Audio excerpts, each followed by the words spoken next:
guys, and welcome to the Top Deck English rebroadcast of the RU Gwent Open. This is the Russian Gwent tournament. I am joined by impetuous Panda over here, who's looking a little stony.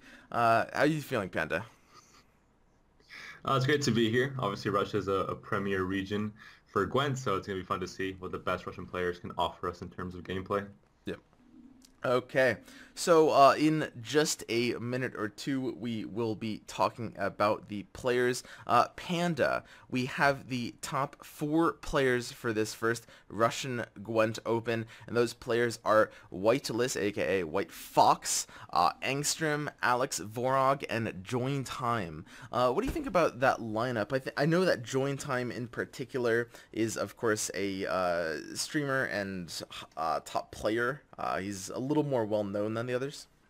Yeah, exactly. I'm only really familiar with Join Time. He's been streaming for a while, I think, since closed beta, and he's been not maybe the most successful tournament player, but I think he's still a fairly decent player. We've seen him at really high ranks. Yeah, but for the others, I don't know much about them, to be honest. So yep. Hopefully we're surprised and we can see some fun action. Yeah, we'll be able to kind of get into what they have brought for us today. And of course, it's always good to see some new faces in the scene. The scene is, growing a little bit, and, you're not necessarily sure what to expect, because there are definitely some players that reach high levels in these tournaments that bring some pretty zany stuff. Exactly. And we see the first semifinal here, White Fox against Arctem, the very interesting Russian name. And then we'll have Alex Voro against Join Time in the other semifinal. So 2 pretty fun matches waiting for us.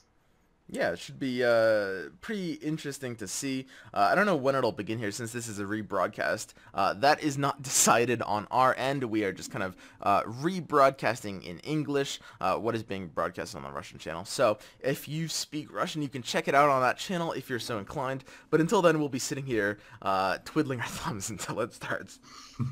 Exactly. We'll just kind of fill in the space and go with the flow until they decide it's time to get right into the games.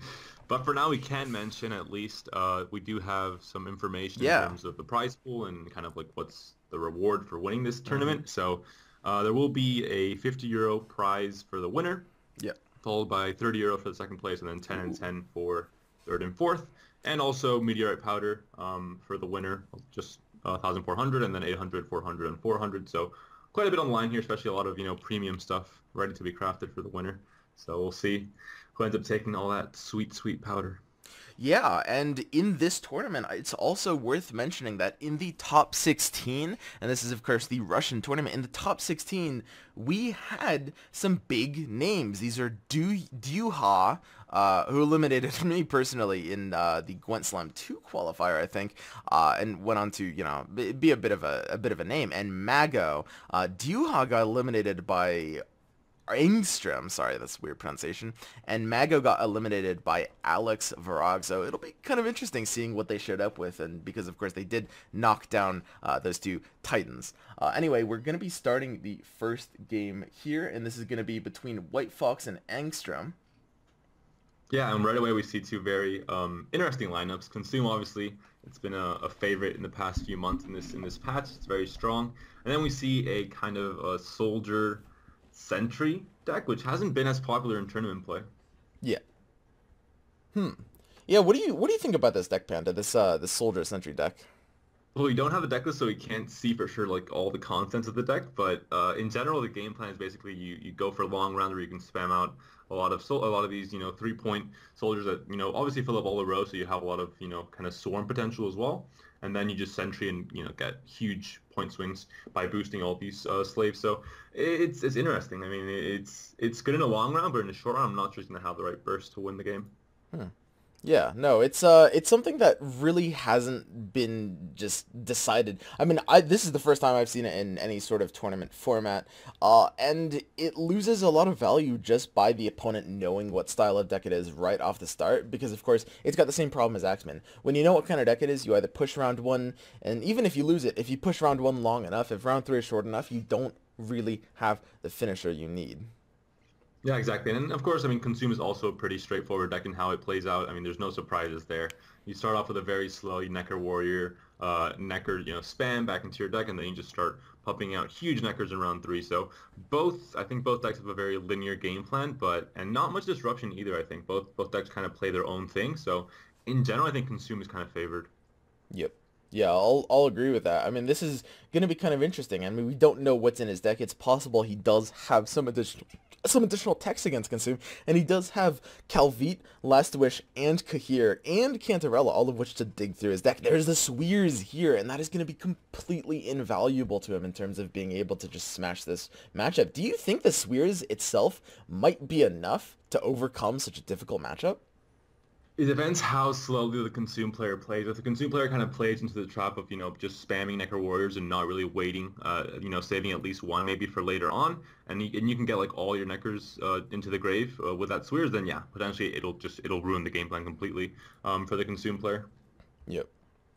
Yeah, it's gonna be pretty interesting, just because we haven't really seen this style of slave infantry deck before. I'm really interested to see mostly if he's developed any kind of round three strategy. I mean, he has the Kahir, which is definitely noteworthy, but at the same time, I mean, he does need other tools to be able to really push that round three. Otherwise, he's not going to end up with enough power for that contingency. Yeah, exactly. I mean, even if you get like maybe every Necker but one, even one Necker in round three is going to be easily a 20-point finish just off one card. So even if you kind of play around Consume's game plan and kind of shut it down for the most part, they're still going to have a fairly decent finish compared to most decks that just don't have good finishers. Yeah. And, I mean, the thing about every competitive deck in Gwent's format is just because you don't know whether the rounds will go long or short, and because, of course, the opponent, when they identify your deck, can force you into either a long or short round, it's very imperative for every competitive deck to have a game plan for both a long and a short round three. You need a Yeah, bit of exactly. flexibility in that way. Exactly. Yeah. I mean, it's always like kind of the golden rule of deck building. You need options and kind of you can adapt to all the different kind of round situations and having a good finisher and also a long round potential is kind of the way to go nowadays, especially if you can just, pump out points with cards that just get you Ooh. points over time. And there's an early pass coming out from White Frox. That's actually pretty interesting. An early pass against Consume when you've already got a bit of a snowball board established. What do you think about that pass, Panda? It's really risky. I mean, giving Consume the control over round two and round three and how long, because I mean, long round three, even if you have, this Sentry synergy where you have like a long round kind of benefits you, Consume is always going to put out more points than you. I mean, it's kind of just, it's impossible to stop unless you draw into Swears, of course. Yep. Okay, so we're going to see the Consume player take it just with the Wisp-Best Tribute. This is going to be Angstrom. Sorry, it's always weird to pronounce that. A hark to the bam. Anyway, the Vran is obviously going to get the Necker, and he is going to take it to round two, one card down. Yeah, exactly. And it's fine for consuming. There's no wait for there's no War Dancer in Nilfgaard, so you can't really counter it that way. So there is going to be an easy drive pass for Angstrom if he wants it, and I think he will want to. We do see Swears being drawn here, Yep. and that's going to be kind of the decider in this matchup. I think all Necker Warriors were already used, I believe, if I'm not mistaken. Maybe I might be, but if they have been, then Swears will be absolutely massive. Yeah, it'll be interesting to see how this plays out, just because, of course, I mean, giving the Consume player control of the round is definitely a very brave decision. Consume is a deck that can obviously just snowball, and he has the long round three where he can just kind of have his Vran combo, just snowball his power even more. He's got the Brewess Ritual. I mean, he's set up for a very powerful round three, although it's actually kind of interesting that he's giving such an early pass to such a snowball Nilfgaard deck as well. Yeah, but when you think about it, like Consume really like they don't care about any other like because they play such a linear game plan that they don't really interact with their opponent at all. And for the most part, there's no deck that can pump out as many points as Consume. In the long run, we see games ending up with like 200 points in like a 6 round round three for Consume. So it's really hard to keep up with their points. Yep. So we get the initial mulligans. Angstrom's got, he's got pretty much the perfect hand. He has the two Forktails, the Brewess Ritual. I mean, he's got just everything he needs. The one Vran Warrior, and of course, Whitelist has no way of actually dealing with it. Yeah, there's of course if it's going to be a game of like who's the more patient player. Yeah, If exactly. if Angstrom doesn't expect the Swears or thinks that it hasn't been drawn, you might get greedy and play Necro Warrior early, and then you can obviously just hit his Swears and get a bunt, just deny a ton of value from the consume archetype in general. Yep. It'll be interesting to see what he does with this Asir as well. I mean, some of the interesting tools that you don't normally see in these sorts of situations are Whitelist's Asir, Summoning Circle, and Yennefer Enchantress. But mostly Asir, because Asir in this matchup can be used to deny stuff like Slizard, Phoenix, and Burress Ritual if you use that at the right time on the right targets. Yeah, and you could have also shuffled Neckers back in the deck, for example, to get rid of that, you know, play we see right here, just right off the bat, just getting those Neckers on the board. But of course, it's also very risky. You just give your opponent more Neckers as well, so it's tough. Yeah. We'll have to see what he does. He also has this Cantarella, which, you don't really necessarily want in a round 3 scenario. The Silver Spy is typically used to kind of control the flow of tempo and get a better pass. But of course, no pass existing in round 3 just makes it kind of a negative point card unless you can draw something bigger than 13. And Sawir's being hovered here. It would come out just a tiny bit too early. We do see a Necker also in hand, so that And a value has Necker been Warrior. lost. And the Necker Warrior is the big thing If there. he plays Swears here, that might be it. He might not have a way to overcome the points. There's going to be 3 more Neckers, and that's going to represent a huge swing without White Fox having his combo to really try to prevent it. Yeah, and there's some just awkward hands, awkward cards in White Fox's hand. I mean, he has cards that you don't really know what value you're going to get from it, like Summoning Circle, Yep. and also Yennefer Enchantress. You don't really know, like against Consume, there isn't really that, a great target, I think, in general, Summoning Circle, because there aren't any spies played, for example, and Exactly. there's not much value there. Yeah, I mean, we don't really know what tools White Fox has available to him, because of course the Kahir pulling the Calvite and the Last Wish and the Cantarella are all just pulling the top cards of his deck. I think he's got more of the little dude in the wooden fence. The little dude in the wooden fence would be pretty good in this kind of board state. I mean, you can at least get a decent amount of bronze value. Yeah, exactly. And we also see that important to note the bans we didn't talk about.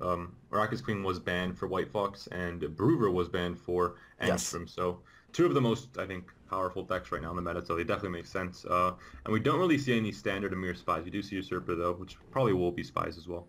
Yep.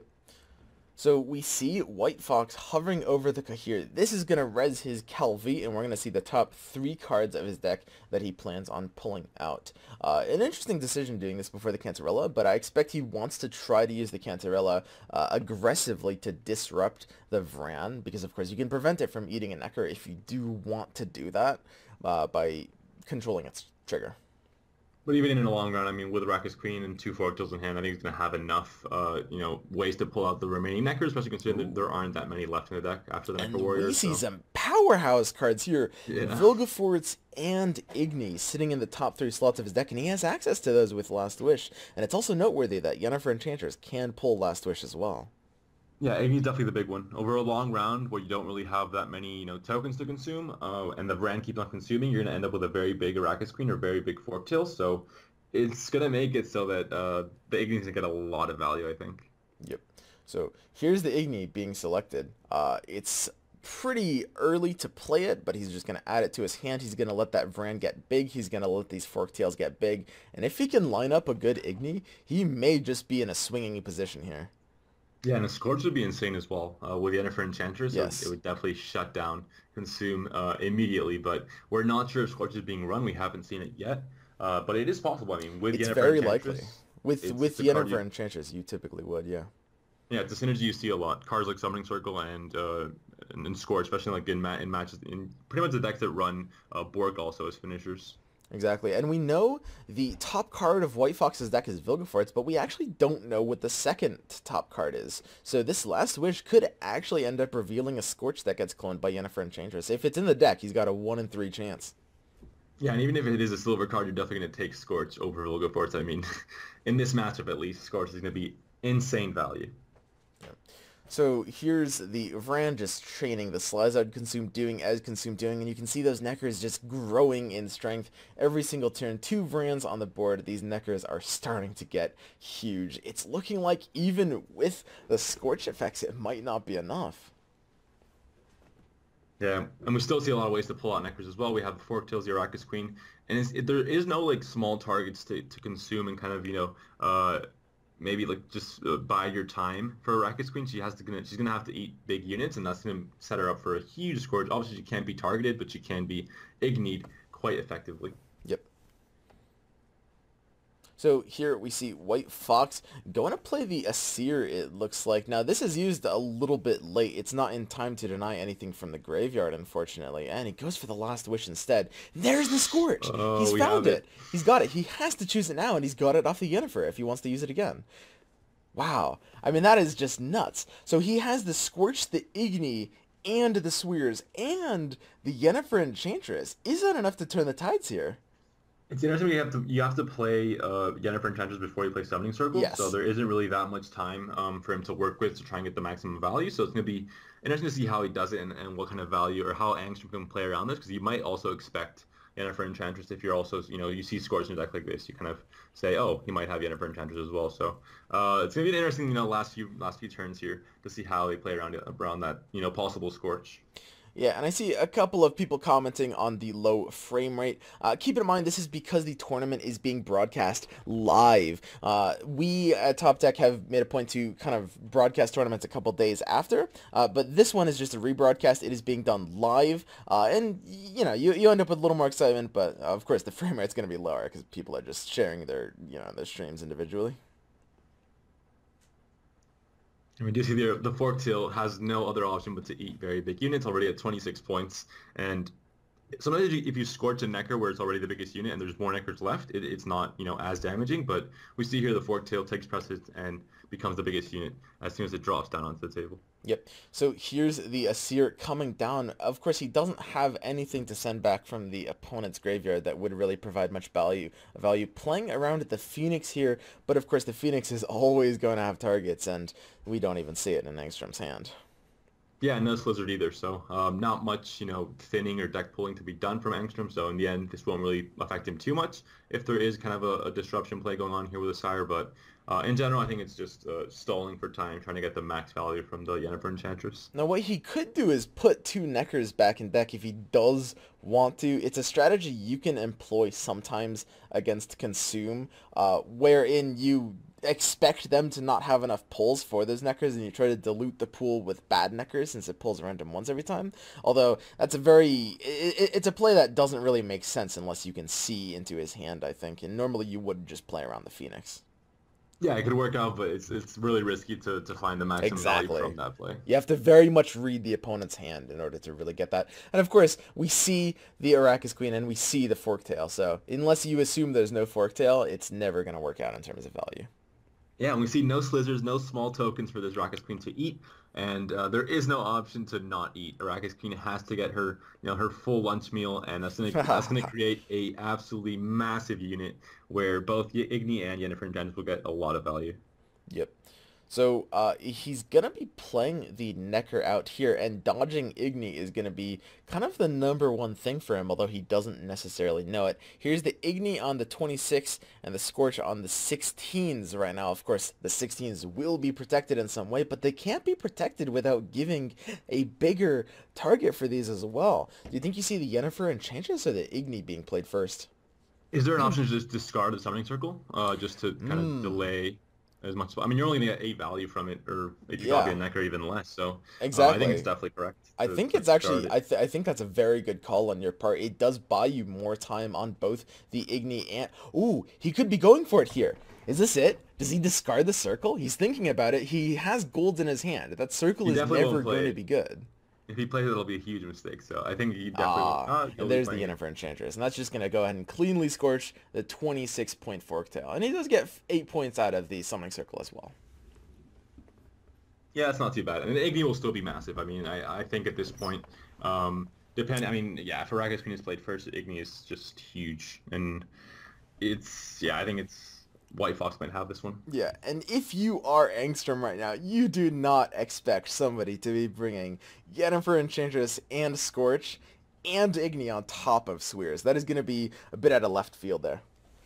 Yeah, it's an interesting deck. I mean, I think this is definitely tacked towards a lot of decks that bring those high-value units, and then you just have a bit of a synergy with your bronzes, but not anything that your deck kind of relies on. It's just some kind of just points in a long round, but not much more than that. And you got to keep in mind this is a tournament format, right? I mean, you have here White Fox, who let Consume slide and tagged incredibly heavily against it. Looks to me at this point like he's probably bringing an anti-Consume lineup in the same way that JJ did in the last Gwent Open. Yeah, exactly. It's definitely an option. When you know Consume is a very strong deck that people are going to bring, you can kind of tech towards it, and that gives you the chance to ban either Spies or Dwarf, for example, and, Yeah. have a way to still beat out Arrakis Queen quite easily.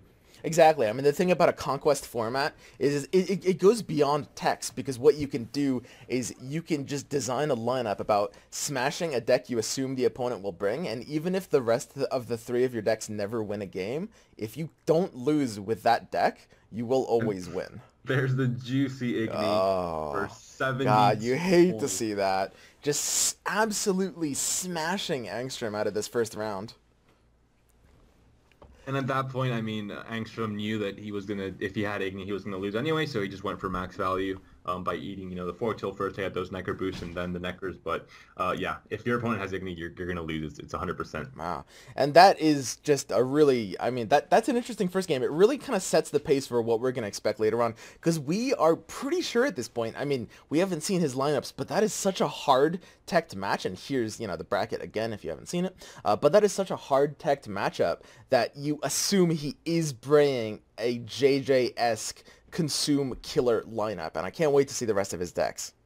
Yeah, and this is definitely going to be a kind of in the conquest format. You know that your opponent has to win with that consume deck, and if Exactly. you bring all your decks to kind of counter it in some way, even though they'll be worse in other matchups, just when it matters in that, you can even like start losing 0-2 and then just bring it back and sweep 3-2 if you have a very favored matchup with all your decks against consume. So it's definitely a strategy we saw with JJ, like you said, in the open. It worked, well enough for him, and I think maybe White Fox decided to copy that and see if he had some success with it as well. Yeah, I mean, that's the thing about the Consume as a deck, and more so Conquest as a format as well, because you have the situation where basically Conquest incentivizes focusing on kind of the weaker decks of the lineup, as so to speak. It incentivizes focusing on kind of empowering your own weak matchups so that they don't get smashed down, and smashing down the opponent's like weaker matchups. And of course, if you can take Consume and make it a weak matchup across the board, you might just be in for a good ride in your tournament. And now we see again White Fox with a deck that doesn't look like to counter consume. I mean, you're gonna have maybe Coral and Igni probably as golds, but Yeah. other than that, it looks like a very, from the very start of the meta where it was very bear reliant, and we see Olaf and kind of the, a lot of cards that haven't seen that much play. It just kind of focused more towards Ship and Marauders now. Yeah, no, we'll have to see if he has any tricks up his sleeve, because we were saying the same thing at the start of the last game, that it looked unfavorable versus the Consume matchup.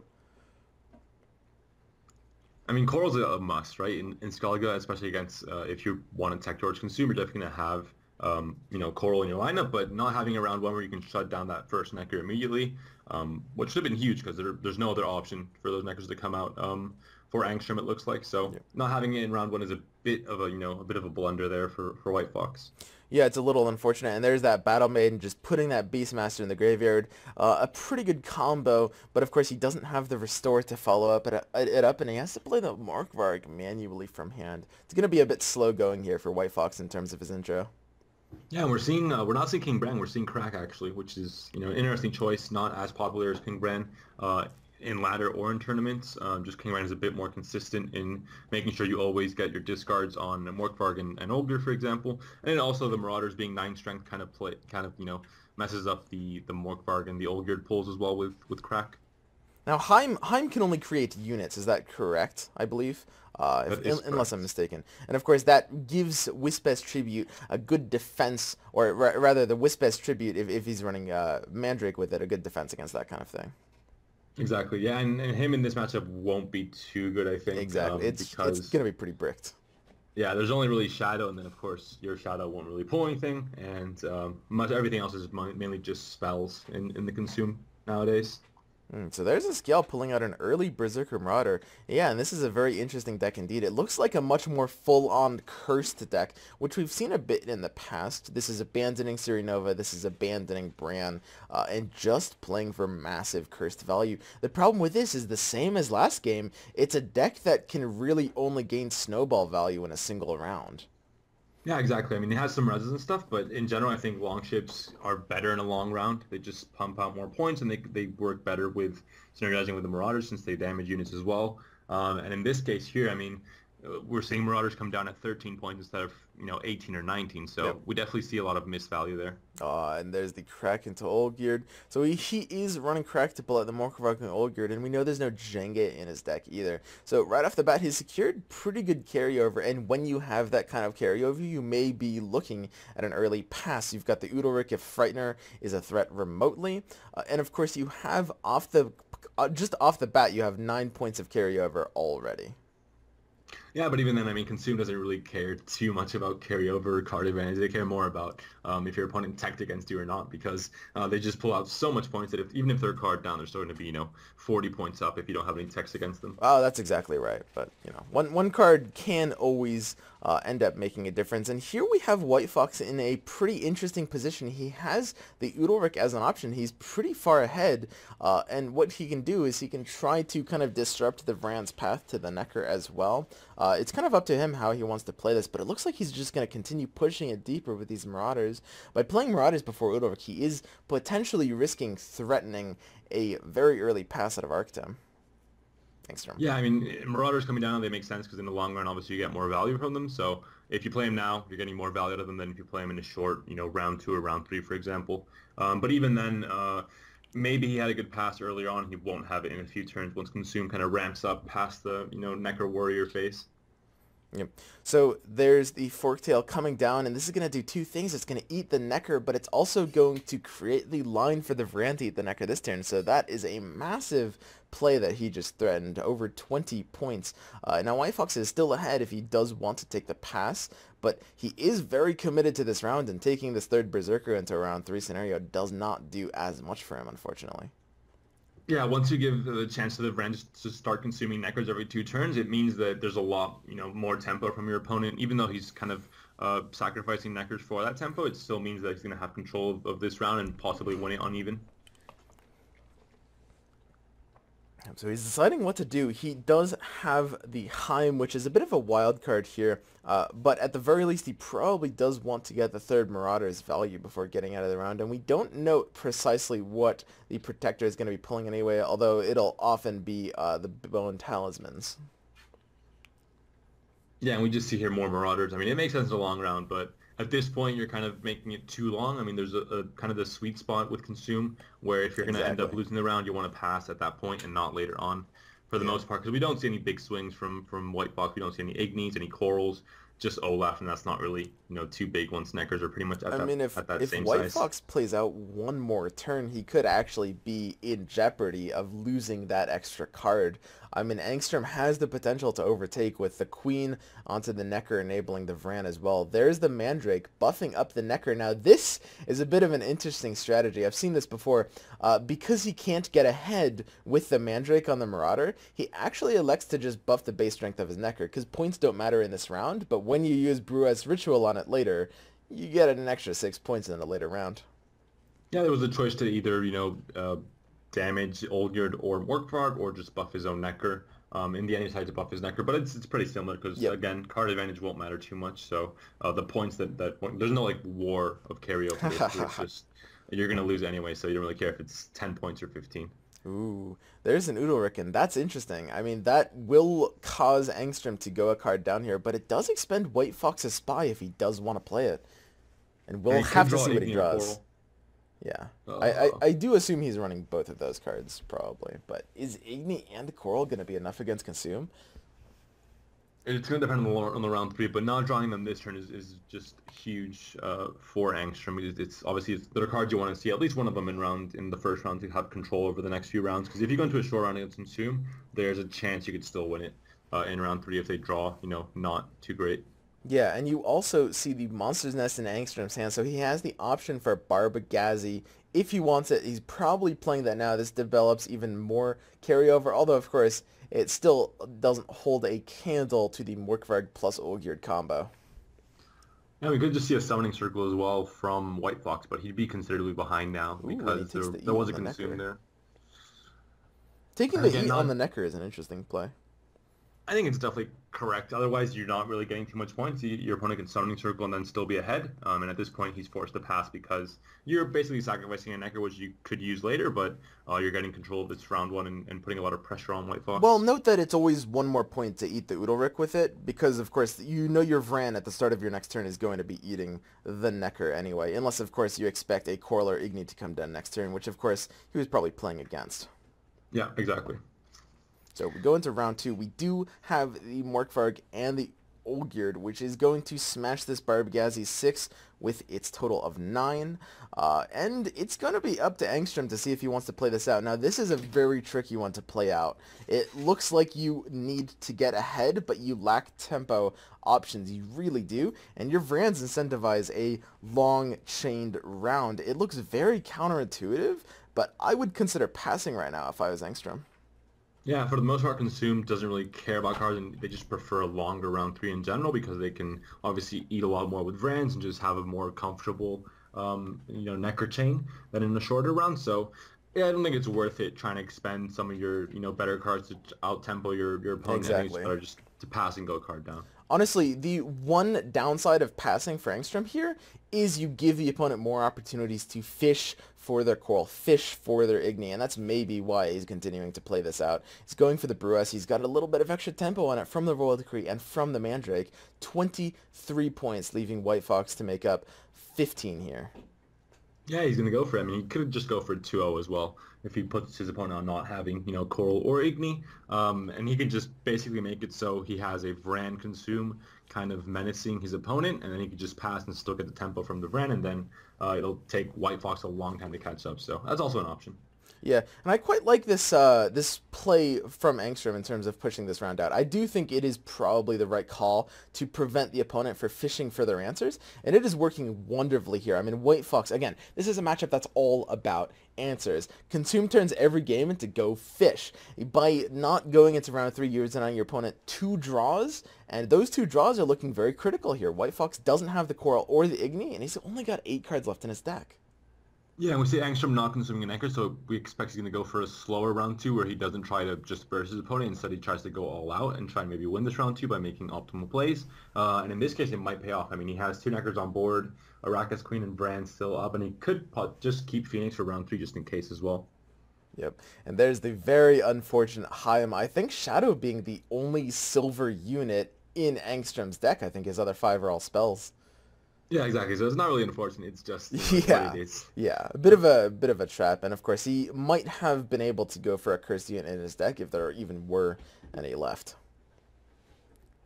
Yeah, but at this point we saw Skill and we saw all 3 Marauders, I think, so there was no option for any, unless he's playing Berserkers or Savage Yeah, Bears, but we haven't I seen think any, so as well. it'd be weird to just see them later on as well. So here's the Phoenix dropping. This is going to be hitting a Slazard, and the Slazard will be pulling, in this case, well, it's got a few options. If he's running Barbagazi, it can pull that, but most likely it'll be pulling either a Necker or a Vran. Or I pull a Forktail as well. Yeah, Did yeah. see one round 1. Right, yeah. Sorry, there was that Forktail dropped in round 1. That's correct. So you always pull the Forktail here, and that is just an unbeatable amount of points. It looks like Angstrom's decision to push round 2 and just play around the potential Coral or Igni looks like it is just shutting out this game. Although, a Coral or an Igni wouldn't necessarily have turned this anyway. I mean, that is a scary amount of points. Yeah, at this point, Consume, again, he hasn't really been interactive with it all, and if you can't really disrupt Consume, you're going to have a really bad time. Yep. So here we have the Olaf being turned up, and it's, a big scary bear at 20 points, but at the end of the day, it can really only do so much, I'm afraid. Yeah, I mean, Olaf is a gold that has kind of been forgotten. Again, 18-point golds, when your kind of archetype synergizes a lot with this gold as well, and it kind of tries to make it better. 18-point isn't the greatest, really. Yep. So it's just going to be a bit of a slog for White Fox to try to come up with the points with the hand of Summoning Circle, Freya, and Clan Protector. Coming up with the difference of, at this point in time, 23 points, although, in 2 or 3 turns from now, who knows how much it'll be. Yeah, at this point, I think you might not even have the points in hand to beat your opponent. And he still has 2 cards to play and a lot of Neckers to pull out. So it's a bit demoralizing for White Fox, but I think he knows this game is very much over. Yep. So there's the additional neckers being pulled out. Hey, it looks like he needs 70 points now. Look at that. And we might see a floor over here. I mean, it'd be interesting to try and keep your cards, your opponent from knowing what cards you have in your deck to pass here, and kind of keep it a secret. But Yep. maybe he thinks he still has 70 points in hand. Who knows? And that's we've seen. that's one of the strategies that you can apply in Conquest. If you know you're going to lose a game, you can concede early because that lost deck will still have to play more, and your opponent will learn more about your deck every time you play a card. Exactly. Marauders are kind of obvious protectors as well, but the Summoning Circle, for example, is a tech choice that might be a good thing to keep secret for later on. But I think he's finally going to forfeit here and say that maybe I don't have the points here in my hand. Yeah, it doesn't have the 76 points. Oh, no, excuse me, sorry. Surprise. The 95 points there. And that's just Consume just showing a smash out. So it's possible we were wrong about White Fox's lineup in terms of a Consume killer. I mean, that particular Skellige deck, maybe he had tools that he wasn't drawing. Obviously, he did have at least the Coral and the Igni. But that particular Skellige deck didn't necessarily look like it had an amazing time against Consume.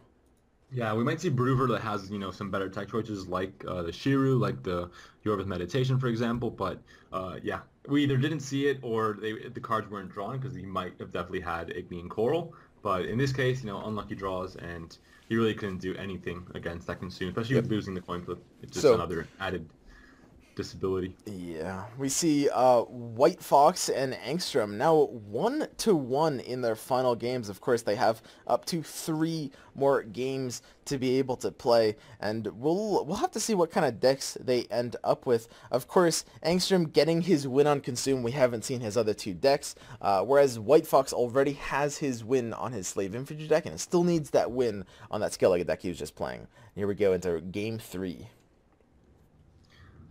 And again, we finally see Usurper, which is probably going to be Spy. It's a more, kind of risky Spy version, but still a very strong one we saw in the Open as well. And now we're back to Skellige here, and we do finally see that Igni and the Coral, so they decided to show up for this card, not for the last one. Yeah. You hate to see it happen. I mean, that's just a terrible feeling when you are against a lineup that you are teched against, and you just don't draw either of the cards you need. We do see probably going to be a Morkvarg pull from the Crack. It might be another Marauder as well. There are 2 9-strength units left, which is why Crack hasn't been as favored recently. I mean, having so many 9-strength units, it's hard to get the guaranteed consistency from pulling your carryover units in round 1. So, yeah, not ideal. And it looks like we are seeing a relatively standard Spy deck. There's the turn 1 dry pass that Spy decks are starting to favor these days. And of course, you see it with the Usurper variant as well. What do you think about Usurper in this matchup, and what are you kind of hoping to pull, if anything? I mean, Radovid would be fine, I guess. Yeah, you can block the carryover, so not too bad. It's a decent 14-point leader, so it finds value. Although the carryover doesn't matter as much in round 2. Well, they're still round 3, I guess, unless you want to just, you can't 2-0 because you lost round 1, but it's going to be, decent. I mean, it'll be like a, 20-point total leader around that, so yeah, exactly. Not too bad. Yeah, I mean, whatever you hit is pretty much going to be good because, of course, you have a scenario where you're gaining, because of the disloyal tag, you're gaining 10 points on any leader you get, and you end up with pretty much no bad options then. Yeah, and Emir would also be a fine option. I mean, why not run Emir, get Emir from Usurpers, just added value to running Emir normally, so definitely also a fine option. Yep. Here's the Beastmaster pulling out the Bear off of the Restore, and that's always a fine option just because it's so proactive and because you can commit a very weak Freya to getting it back later. You are looking at some fantastic value for your bronzes by doing that. Yeah, and the main thing about this round is to be when White Fox decides to pass. I mean, if you take too long to pass, Spies will overcome your tempo, and you will be in trouble because you'll be going a card down into the next round. So, I mean, you do have Igni and Coral to kind of mitigate that and have, a few outs just in case you kind of step too far into this round. But in general, I think White Fox wants to bleed out some of the engine units from Angstrom and go into a shorter round 3 that just doesn't give the spy synergy too big of a round to play in. Yeah, it's going to be an interesting race here in round 2 because both players are using snowball strategies. If you're White Fox, for example, you have control over the round. You can dictate exactly how long this round goes. But the problem is that Angstrom has some amazing tempo and snowball engine plays, right? At the same time, at the same time that White Fox is setting up for his Berserker Marauders, Angstrom is snowballing like crazy with these Imperm Forces. So if White Fox isn't careful, he'll be overtaken. Yeah, and like you don't really notice it happening, but all of a sudden there's a 25 tempo play from your opponent, and then you just can't catch back up again, so you're doomed. So there's a very, there's a sweet spot where you want to pass and make sure you guarantee card advantage while still bleeding out some of your opponent's, bronze synergy tools. Yep. So you see the old gear just, kind of casually playing. And of course you have some damaged units on White Fox's board. Now those are going to be providing a little bit of extra value for these Berserker Marauders. And Angstrom might elect to try to start smashing those down. Yeah, exactly. Once you get a few curse units on the board, a few damage units, it's fine to start playing Marauders and start getting that kind of that, I guess, engine, but really not engine, just finishers going, I guess. But it's kind of mid-round still, so it's a bit weird. And you could potentially use Coral or Igni this round as well, just to make it a bit longer. Although you always find good value in round 3 against Joachim, for example. Yep. So we see it being White Fox's turn here. He's going to do the crack, and this is pulling, again, either Morkvarg or that third Marauder. Hits the Morkvarg, and now his 2 Marauders are looking stronger than ever. He's got a lot of curse units developed on this board. Yeah, and we see no spy from Angstrom as well, which is interesting. If there were a spy kind of battle here with Ulrich, White Fox would win it, but of course, no spy on his side either, so maybe they're just not playing spies, who knows? Yeah. Here we have... it's just about the tempo race, right? Like, it's just about how long White Fox wants to play this round. How long do you think it might be proper to do it? Because, again, by crippling his opponent's strategy, he's kind of crippling his own strategy as well a little bit, right? I think the longer the better. In general. Yeah.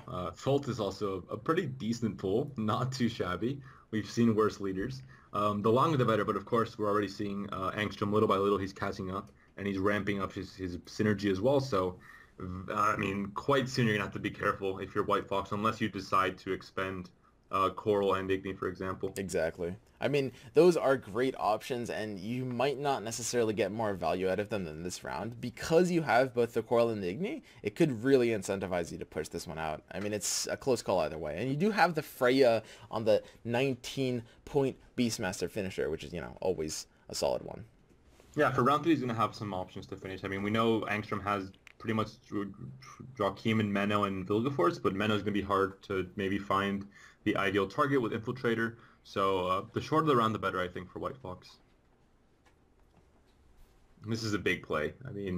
We see Roche coming down, Emissary, not Cantrell, just an Emissary coming down, but still a huge tempo play here from Angstrom. Okay, so we have the just Vico chains coming out from Angstrom. This is just going to snowball his engine cards further. Playing very deep into this round, the next few plays are kind of going to go very similarly. And it's not until probably about 2 or 3 turns from now that the real pivotal plays start being made. And these are the ones that kind of dictate, like, again, how far White Fox wants to play the round, who wants to expend what resources in terms of continuing, like, the Infiltrator setup and stuff like that. But for the next, 2 or 3 turns, we're going to still see just kind of the rest of these engine tools coming out. And there's Angstrom just completely overtaking White Fox already. Yeah, White Fox played a dangerous game, and he might have just lost it. Coral and Igni will be big swings, but already with you're not getting that back. Enforcers, it's going to be really tough. Maybe he played a bit too far into this one. Yeah, you can Coral the 19, and then, or you can Igni the 17, and then what? He just plays a bronze and catches up to you. So it looks like you are not getting this card back if you're White Fox, and that's looking to be a pretty dangerous game to play. Going 1 card down in round 3 against the spy enough card is never going to end up great for you. Yeah, if you had Ulrich in hand, that would be fine, because you would just play spies in Summoning Circle and be able to bleed till the very end, basically. But in this case, again, not finding the draws he needs to complete his game plan, and it's looking quite favorable for Angstrom at this moment. Yeah, very, very favorable. If you're White Fox, how do you bail yourself out of this situation? I mean, there's no way to overtake Angstrom's score, so there's no way to get that extra card back in round 3. It's impossible. Yeah, exactly. And when drawing a card down, it's normally better to pass earlier, so that card doesn't matter as much because there are more cards being played in round 3 in total, so having one less isn't as impactful. But Exactly. in this case, giving Menno and Infiltrator kind of free reign to set up their game plan, it makes it, not ideal either. So it's a tough call to know when to pass. Regardless of when you pass, you're still very unfavored, so I don't think it'll matter too much. Yep. And now, because I think both players really realize that at this point, we enter a kind of bleeding mentality where both players want to dump the worst cards in their hands and try to take note of what they expect the worst card in the opponent's hand to be, right? Because, of course, I mean, this round goes on as long as White Fox wants it to, and he can at least make use out of that by getting out 1 or 2 garbage cards. Of course, keeping in mind what you just said, though, you have to just toss ones that are bad, because the longer you play into it in general, the worse of a case you're making yourself in round 3, especially when you're sitting on something like Igni, which is kind of harder to get off in a short round 3. Yeah, I think he'll definitely commit Igni to this round just to try and get that burst value and maybe catch his opponent, in a bit of a pickle where he can't really catch up. But, I mean, regardless, we're seeing both hands, and we know that Angstrom definitely has pretty much any tool to catch up here. And we see Coral coming down as well, which is surprising. Yeah, but, I mean, all you need is the 19-point play, and 19-point play ain't got nothing on Nilfgaard Spies in a long round. Yeah, exactly. I mean, I think just Vilgefortz is a fine choice here. It's an easy way to catch back up, and I mean, it's kind of RNG, but it's going to be really hard to not pull something that gives you the amount of points you need. Yep. So here's the Infiltrator coming out. The Infiltrator is looking to be that slow play, though. Is it enough, though? It's going to be... It's just 1 point enough to be able to overtake this. You've got the 3 pings here, and he's going to end up at 78 to 77. Mm-hmm. And that's... You hate to see that. Of course, he can't, like, kill the Morkvarg or anything, but it's still just very unfortunate to see because, of course, I mean, even after all that, just forcing out the Infiltrator for a Coral is not a fantastic trade. And he's still just super easily ahead. And he set up the Marauder with the Spy tag as well, so it just says, you want to keep on playing into this round, you want to commit your better resources, it's fine, but I'm going to have Menno into a 17-point unit, so there's not much for you to do here. Yeah, and whatever he plays at this point. I mean, there's the Igni. That puts a bit more pressure, but, I mean, you still just see that being effectively negated by a bronze in most cases. Now, the race becomes a 24-point race. So you do need to expend something a little bit more aggressive here to make that. But, of course, you see the Menno already doing that, and that will most assuredly be what's dropped here. Yeah, and the Menno's a more secure option to make sure you get the points. Vilgefortz could do it, but you're kind of putting your luck in RNG his hands. So probably better to just play the Menno here and make sure you get the guaranteed. And as Angstrom, I'm sure, knows, like, when you are playing from a supremely advantaged position, which he is, you just take the safe plays always, and you just pretty much don't end up losing. Yeah, exactly. Risk is not necessary when you can guarantee you're going to win. Even if you expend and not play as optimally, it's still I think, definitely correct to play safer. Yep. So here we see, I mean, White Fox is continuing to push this round. I think he realizes going 1 card down is always going to be a lost cause, and he's taking his best chance, which is to try to overtake the score. There's the Marauder back in action. This is pretty good tempo. There's extra damaged units this time. It's coming back. It's a 17, and now the race begins anew. We are looking at a 17-point play from Angstrom, and this is going to be requiring the Impera. Actually, the Impera is not enough. It isn't. There's a lot of spy tags, but not enough to pass him here. So this is going to burn the Joachim or the Vilgefortz. Yeah, I think it'll definitely be the Vilgefortz, possibly. Yeah. Also, is there maybe anything circles I can pull active. that can screw him up here? I think Vilgefortz always stays ahead. It should, yeah. I mean, it just needs 8 points.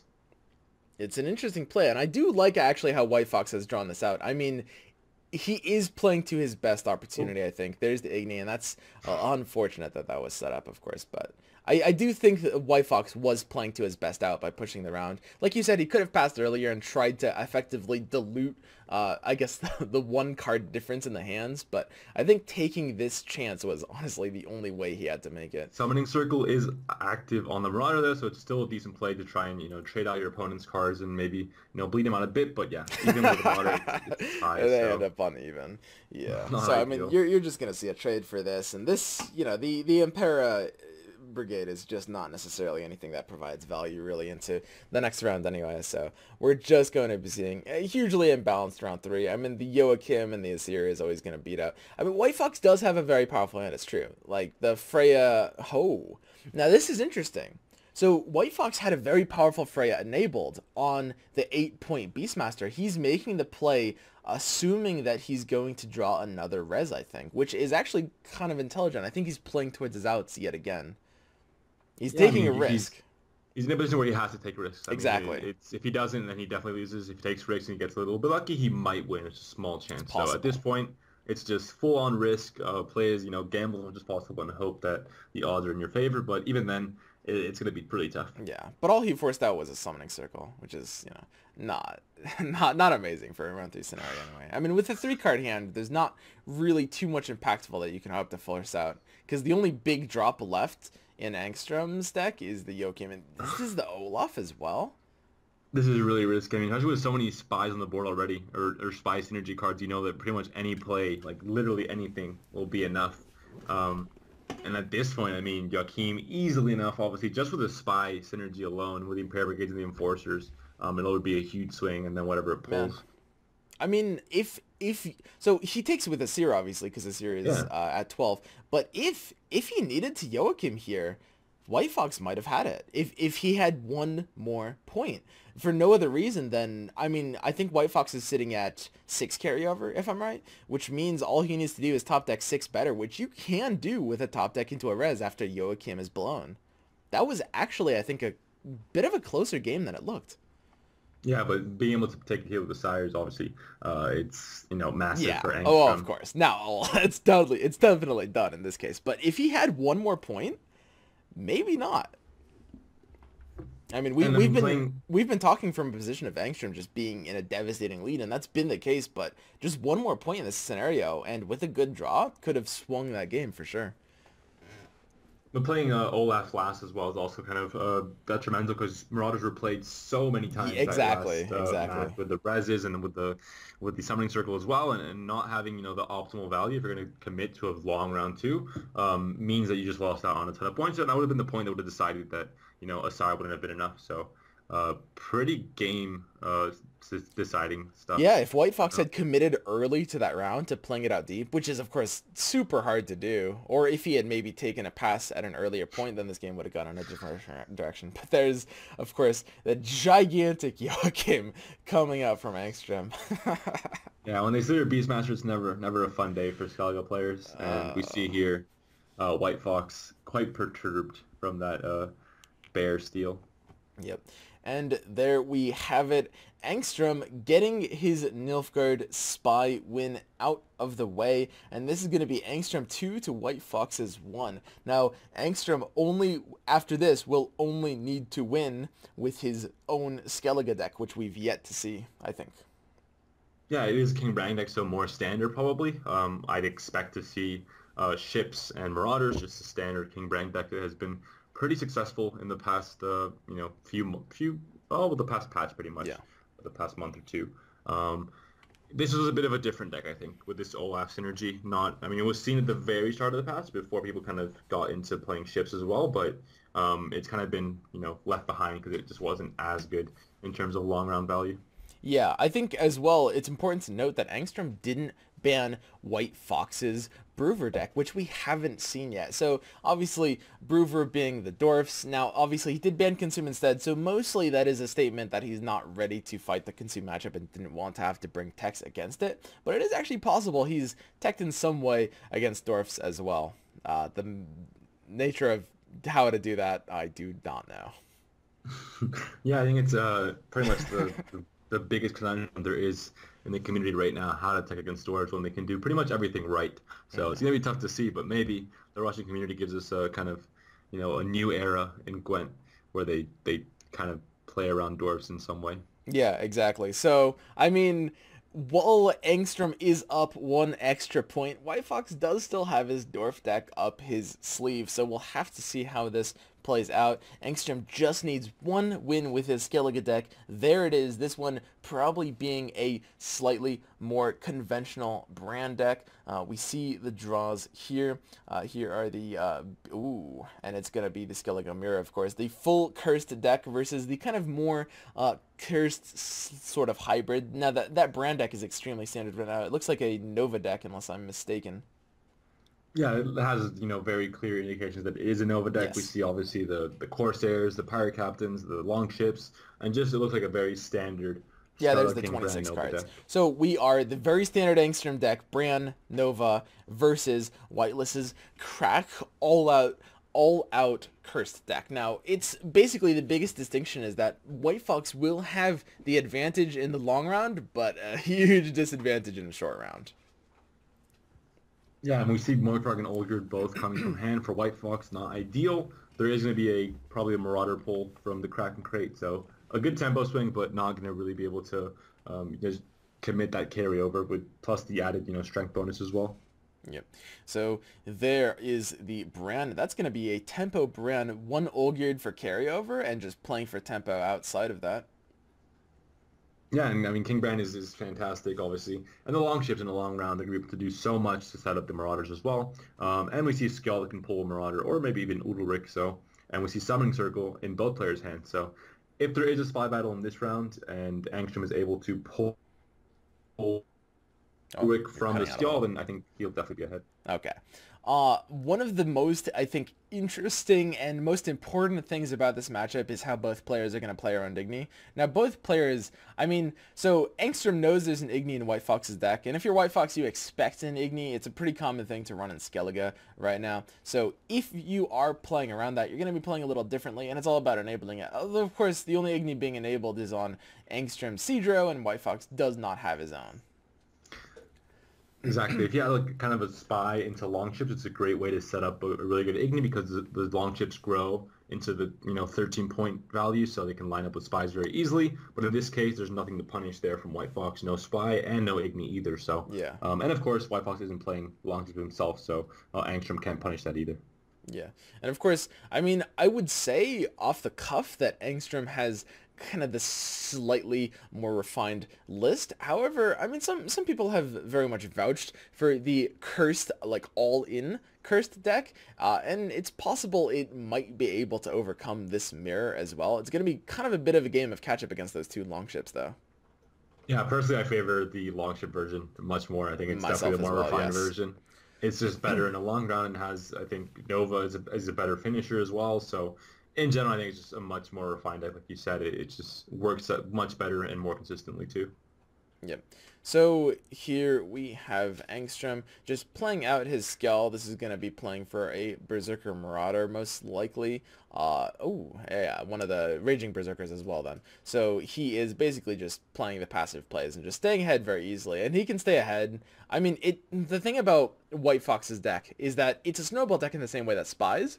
But what happened last game, where Spies just surged tempo so fast they caught him off guard before he developed a pass, is probably not going to happen here. I mean, it's a slow snowball, and Angstrom is going to see it a mile away. He will have the opportunity to pass if he feels like he needs to take it soon. But with the Igni, that might not be the case. And also the carryover war is interesting because White Fox does have more carryovers, and he did win the coin flip as well. So even if Angstrom wins this round a card down, it's going to be tough for him to catch back up in round two because they might both draw their spies, and we obviously see Summoning Circle already in hand. So it's going to be hard for Angstrom if he decides to take this round. Even if he wins the round, he'll be at a disadvantage in round two. Exactly. It's a little counterintuitive, but White Fox may be in a situation where he's really considering passing. I mean, you typically want to develop some of these cards first, but of course you do have to play into a long round, and Berserker Marauder is always going to be useful if you save him later. 5 cards in round 1 still. Oh, there's the Udalric here. And he misses out the pass already. And the ships get 2 ticks, so he still stays ahead, and I think he has a better hand to stay ahead as well with the Igni, for example, and the Coral. So very smart play there from Angstrom. He's able to stay in this round and make sure he can win round one while also being able to kind of flip the coin flip and make it so that the carryover doesn't matter at all. And that play is absolutely devastating. I think just off of that play, Angstrom has kind of secured a win. I mean, we have the summoning circle from White Fox's hand. He's never getting ahead. The summoning circle from Angstrom's hand as well. You were speculating that the spies might be drawn later, but of course, Angstrom has access to both in round one, playing Heim into Udalryk at a very pivotal moment. How does White Fox salvage this scenario? No, that was really his only out, to be able to lose this round with carryover and make sure to stay ahead in tempo next round and draw Udalryk, and then he would have been fine. In this case, the Igni there is a pretty interesting draw. It could do some interesting stuff with a 21-point long chip in the back row. That's true. But But it's weird that The Igni is always going to represent a lot coming out from Angstrom as well. I wonder if it might have been a misplay to play the Udalryk on any row other than the siege row, because of course you do have the enabler for the 26-point Igni if you end up playing both on the siege row. yeah, I was about to say the same thing. You might have played it in the siege row and then enabled that. He could also Coral the 14-point Marauder. Yeah. And just enable the Igni that way as well. So either way, if he wants to commit both Coral and Igni, he can do it for a lot of points this round. So I think it'd still be pretty correct. And of course, the Marauder could block the back row Udalryks as well. So in the end, you can't really force that play either. Yeah. And of course, both players are in situations where they are simply holding their Ignis. Now, the fact that this Marauder has been developed here makes the Coral into the Igni combo kind of readily available. Angstrom staying ahead, Longships going off, 6 points up. The Igni here is worth 30 points, but Angstrom's is 31. Exactly, and saving that Marauder for later could have blocked after this first Exactly. Coral comes down, but expending it at that point, it makes it really hard to. And then of course you see cards that the Battle Maid might pull a Marauder. There are 3 Marauders in White Fox's deck, I believe. Yeah. Yeah, I mean, here's the Igni, and you have to play this, but you're just going to be devastated as soon as the other one comes out. And the Marauder left in Angstrom's hand represents a bit of an out if anything were to happen that really threatened to stay into this round. And here's the counter Igni. This just smashes White Fox's value. Yeah, we do see, Hate to of course, Angstrom's Marauders will come out at a bigger value as well because obviously he has a ton of damage units and not just cursed units. So in the end, I think he definitely takes this round. He does have a partially dead card. Well, he could still res a ship right now with Corsair if you want to get the value now to try and make sure you can stay ahead and win this on even. The thing about of course, the all-in cursed variant is it doesn't necessarily gain more value with the Marauders because the Longships provide you with those damaged units you need so much just to be able to get all of those extra effective cursed units in terms of value. Exactly. And now we see that, White Fox, he basically just gives up round one. He does have a bit more carryover to prevent the dry pass and, the loss of card advantage on his side, but if Angstrom can take him over in this round two, go for some burst plays and maybe try and, get that card advantage back, he's not really, losing anything in trying to do that because he's going to be going into, even card round 3 anyway. So I think he's definitely going to try and go for that. And, it's just 3 points difference, so he could definitely try and out-tempo his opponent. Yep. So here, I mean, it's just a little bit unfortunate. I mean, we do have the Restore, which is just, unable to use from White Fox's end. Typically, you want to get that Restore value multiple times by rezzing something and re-rezzing it with Freya's, but it's just not the reality here. Coral's a fantastic draw, but he's competing against draws with Nova and Olaf. If we see Nova, no, it's just a Corsair. Wow. Actually, these draws kind of favor White Fox here. Yeah, so initially we saw an instant pass there from White Fox, or from Angstrom. I thought he would maybe try and go into round 2 a bit, and test his opponent and see if there's any dead cards in his hand and maybe just go for a 2-0, because there aren't even cards anyway, and it's only a 3-point difference, and you could potentially get card advantage if you have just a better hand than your opponent. But in the end here, not a possibility. Wow, I mean, these tables have really turned. He is unable to find his Nova. That is an absolutely huge deal. 3 cards left in his deck. Here's the Restore on the Beastmaster. I mean, White Fox, if anything, is starting to look like he is in a standing position. I mean, this is going to be very close between these hands. Who do you think is favored here? I mean, the Longships over a 6-turn round still get some value, but again, not ideal. It's not like a really long round, so I mean, I think the dry passing round two is going to affect him a bit. Not having the guaranteed Nova finisher maybe made it so that he didn't want to go into a short round three, but still, I mean, not drawing it now is absolutely huge as well. Yeah, I think Engstrom probably still ends up with a favor. The last play gives him the coral. Well, he doesn't have the coral on the Berserker Marauder. The thing is, though, when do you use the coral if you're White Fox here? I mean, you are sitting every turn. You know you don't have last place. You know you can't use it on something big. You even if you are Angstrom and if you have Siri Nova, you always play the Nova before the Beastmaster because you're playing on Coral, not Igni, right? Or sorry, not before the Beastmaster, before the Marauder. So if you're White Fox and you know that as well, you are in a position where you're thinking about using Coral pretty early here, right? I mean, you're taking away value. I mean, if you use a ship, you use it on a ship later on, you're gonna get a lot of value because every point that the ship is stealing from its own units, it's an extra point you're getting on the coral plus, the value on the ship, of course. But it's also enabling Marauders to get more value as well. So it's kind of a wash either way.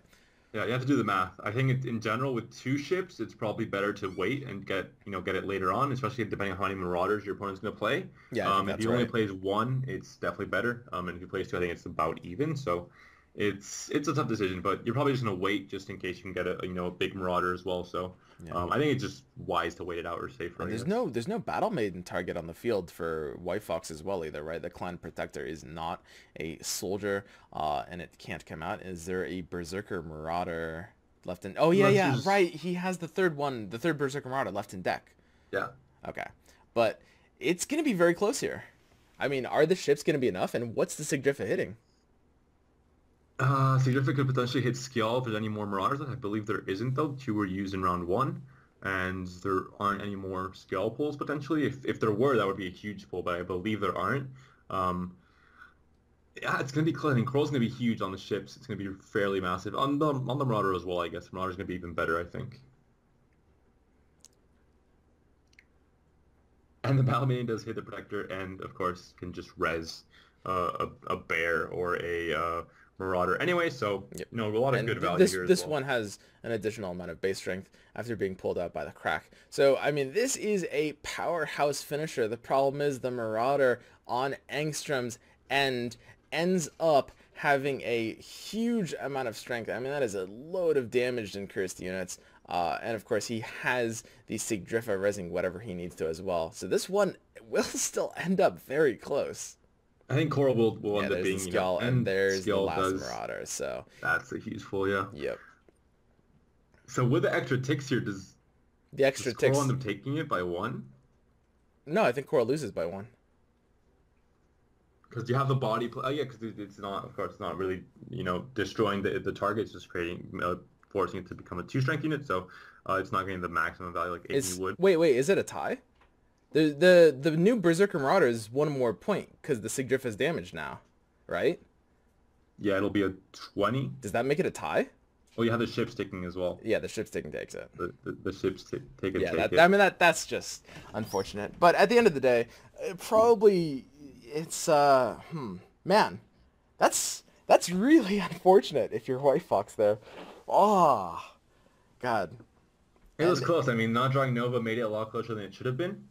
And the fact that Angstrom didn't try and maybe push round two as well could have maybe given him a more favorable round three if he would have hidden out the Skjall into Marauder, for example, in round two is an option there to try and get the Nova. But in the end, I think pretty good plays from Angstrom, and in general, he just had a more favorable position with the coin flip and just his deck in general. Especially that Hyman to Udalric play was really the biggest thing. Yeah. Oh, hi. Yeah, no, I think so as well. So Angstrom is going to go ahead and take the first round there. And up next, the second bracket of semifinals is going to be Alex Virag and Join Time. What do we have to say about these players, Panda? Join Time is a very well-known Russian streamer and player, so I think he's really the only guy we really knew a lot. Once Mago and Diha and kind of the more popular players got eliminated already. And in this case, Join Time is really the only player I was familiar with, so I expect a lot from him. But we'll have to find out in this next semifinal and see who ends up taking it. Of course, we have to see a deck list, and kind of from that we can decipher who's kind of favored. But in this case, Yeah, Joint Time's really the guy that I'm rooting for, I And of guess. course, keep in mind that these matches are being rebroadcast live. This is all happening at the same time. And for anyone who might have, had any issues with the frame rate, because this is being broadcasted by a different participant, because individual participants need to submit their own feeds, we may be looking at a better frame rate for this next cast. It's a possibility. Let's not get our hopes up though. We're gonna have to Yeah, accept. no, it is still Russian internet. It's... And it's still a fun tournament to see. I mean, you get to see some slides here and there. And of course, I mean, Gwent isn't the more FPS heavy, game. It's not it's not a shooter. It's not, a racing game. You're just playing cards. So in the end, I don't think it's doesn't matter too much. We're The starting to see immersion. some great games. Yeah. So, Join Time as a player, are we expecting anything specific from him? Now, I followed him a lot, like, in the early days of the closed beta, because he is a veteran player. But do you have any expectations about what he might bring in this meta? Or I do you have think no idea. do you think it might be like Dwarfs, Spies, and Consume? What do you... Yeah, I imagine just the strong decks. I mean, I think we saw the more wild decks in this last matchup with some very interesting, like the bear Exactly. heavy Skylar deck and also the Sentry deck with, Yennefer Enchantress and Scorch. I think that's going to be kind of the limit of, kind of outsider decks that we see. I think I so think as maybe well. in this matchup we'll see more standard, just strong, Ethny Dwarves or Bruver Dwarves, and then just Consume, Nova, Skellige, and maybe some kind of Hensel play as well could be an option, but uh, we'll have to see. Yeah, at the end of the day, I mean, Angstrom was the one out of the two that brought the standard decks. I mean, his lineup was very solid. Like, it was very cookie cutter, and he played it well, and he just ended up winning. Whereas, White Fox, I really, you gotta give him props for bringing, the slave driver deck and the, slightly, like, more niche variant of Skellige. But at the end of the day, it's kind of very difficult to try to overthrow the established titans of this meta. Exactly. Well, do you see that Angstrom has, by advancing to the finals, he has secured at least 30 euros in the prize pool and Ooh. also at least 800 meteorite powder. So not a bad haul for a tournament like this one. And we're going to have to see who the next finalist that joins him in this next matchup between the next two players. Joint Time, obviously, kind of the more popular player that we all know and love in some cases. And he's just a streamer that I guess a lot of people know. Even if they don't follow the Russian Gwent scene, you see, the kind of the Gwent directory on Twitch, and you kind of know his name because he's always there streaming since closed beta, like you said. Yeah, and I mean, keep in mind that for any of you guys watching, the reason we're kind of flapping our gums a little bit here is because this is a live tournament, and players are setting up their kind of we're getting everything in place, or on the Russian casting team side of things, and we'll be returning in a minute. Yeah, doesn't depend on us, so we're just stalling for time here. Yeah, we're Stalling just... for that sweet time, just waiting till these players are ready.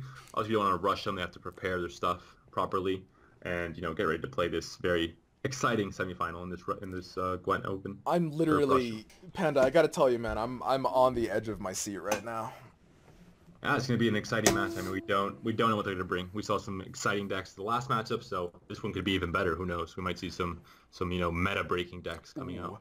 I honestly am very hopeful for it. It's always a bit of a disappointment when you see someone show up to a tournament, make it very far with, and bring like, a very kind of more niche, a little bit home-tailored lineup, and just ends up kind of losing to the established decks anyway. I hope to see more innovation in a capacity that can, really end up winning these games. That would be very, very great personally to me.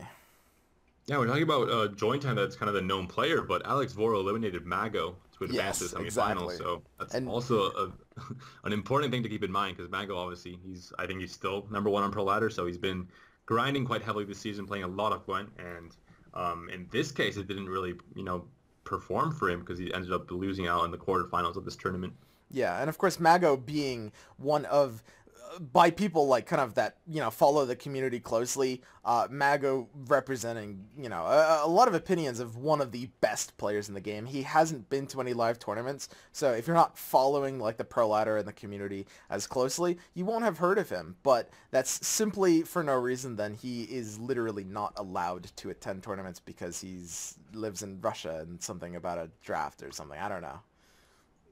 Yeah, the Russians have their very established rules, and Mago unfortunately not able to play in any tournaments, like you said, and that's obviously it's terrible for him because I think he could have ended up winning maybe a lot of tournaments. He's like you said, a great player. He's been playing for a long time since closed beta, and he's been performing for a long time, winning a lot of Gwentelman Opens and just ladder play in general has always been at the very high end. So he's definitely proven he knows how to play Gwent. He knows how to play these cards out in the best order. But in this case, he can't really advance in this tournament, and unfortunate for him.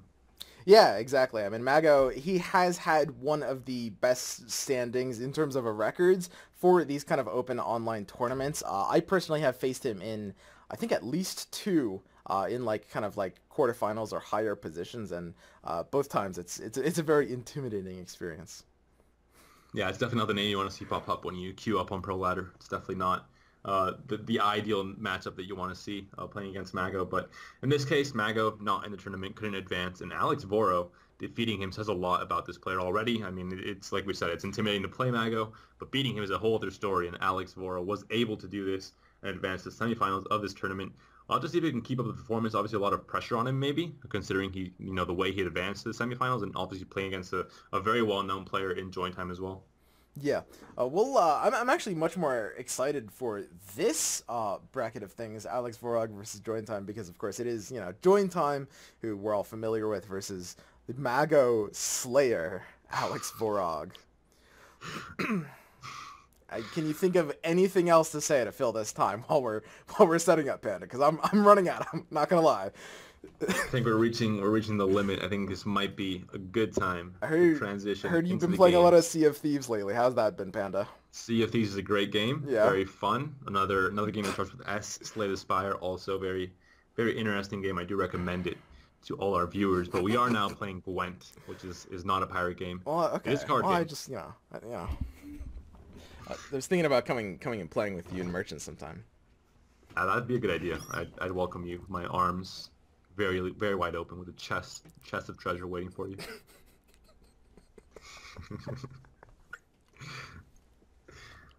We do see the bracket here, though. Oh yeah, no. Let me. Yeah, this is the bracket. I mean, you were.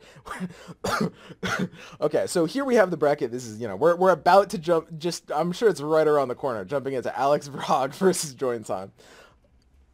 What do you think Yeah, about sure those players, Panda? The player is the Mago killer. Again, 0 games won. The game hasn't started yet, so not yet possible to get the win just yet. But I think he's anticipating that that one popping up after the first game. He's definitely excited for that one. Yeah, And Join as Time, am I. maybe not as excited. He's been in the spotlight a lot already, so maybe he's not. Oh, here we go. Oh, we're in. It's time. Okay, so here we have Alex Varag, the Mago Slayer, versus Join Time. And we have a Henselt deck and an Iceny deck that got banned out coming out. Pretty interesting lineup by Alex Varag. Yeah, Hensel in tournaments, it works out quite well. So Brewer and Ethne both as Squaretel decks banned. No surprises there, really. And no consume from Alex. Maybe he was scared of the JJ strategy, and It might have he been. decided to not. I mean, I think that's probably the only reason not to bring Consume, because at the very least, if they're not doing JJ strategy, you might secure a free ban, which, can actually provide some value.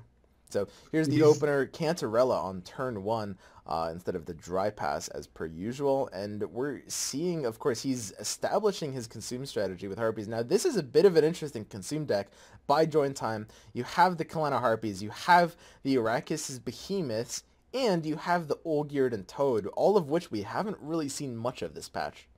Yeah, I was about to mention, and this is definitely not a standard consume deck. I can imagine it won't have any Necro Warriors. Instead, it'll kind of be a more standard consume deck that kind of Old school. doesn't just, it's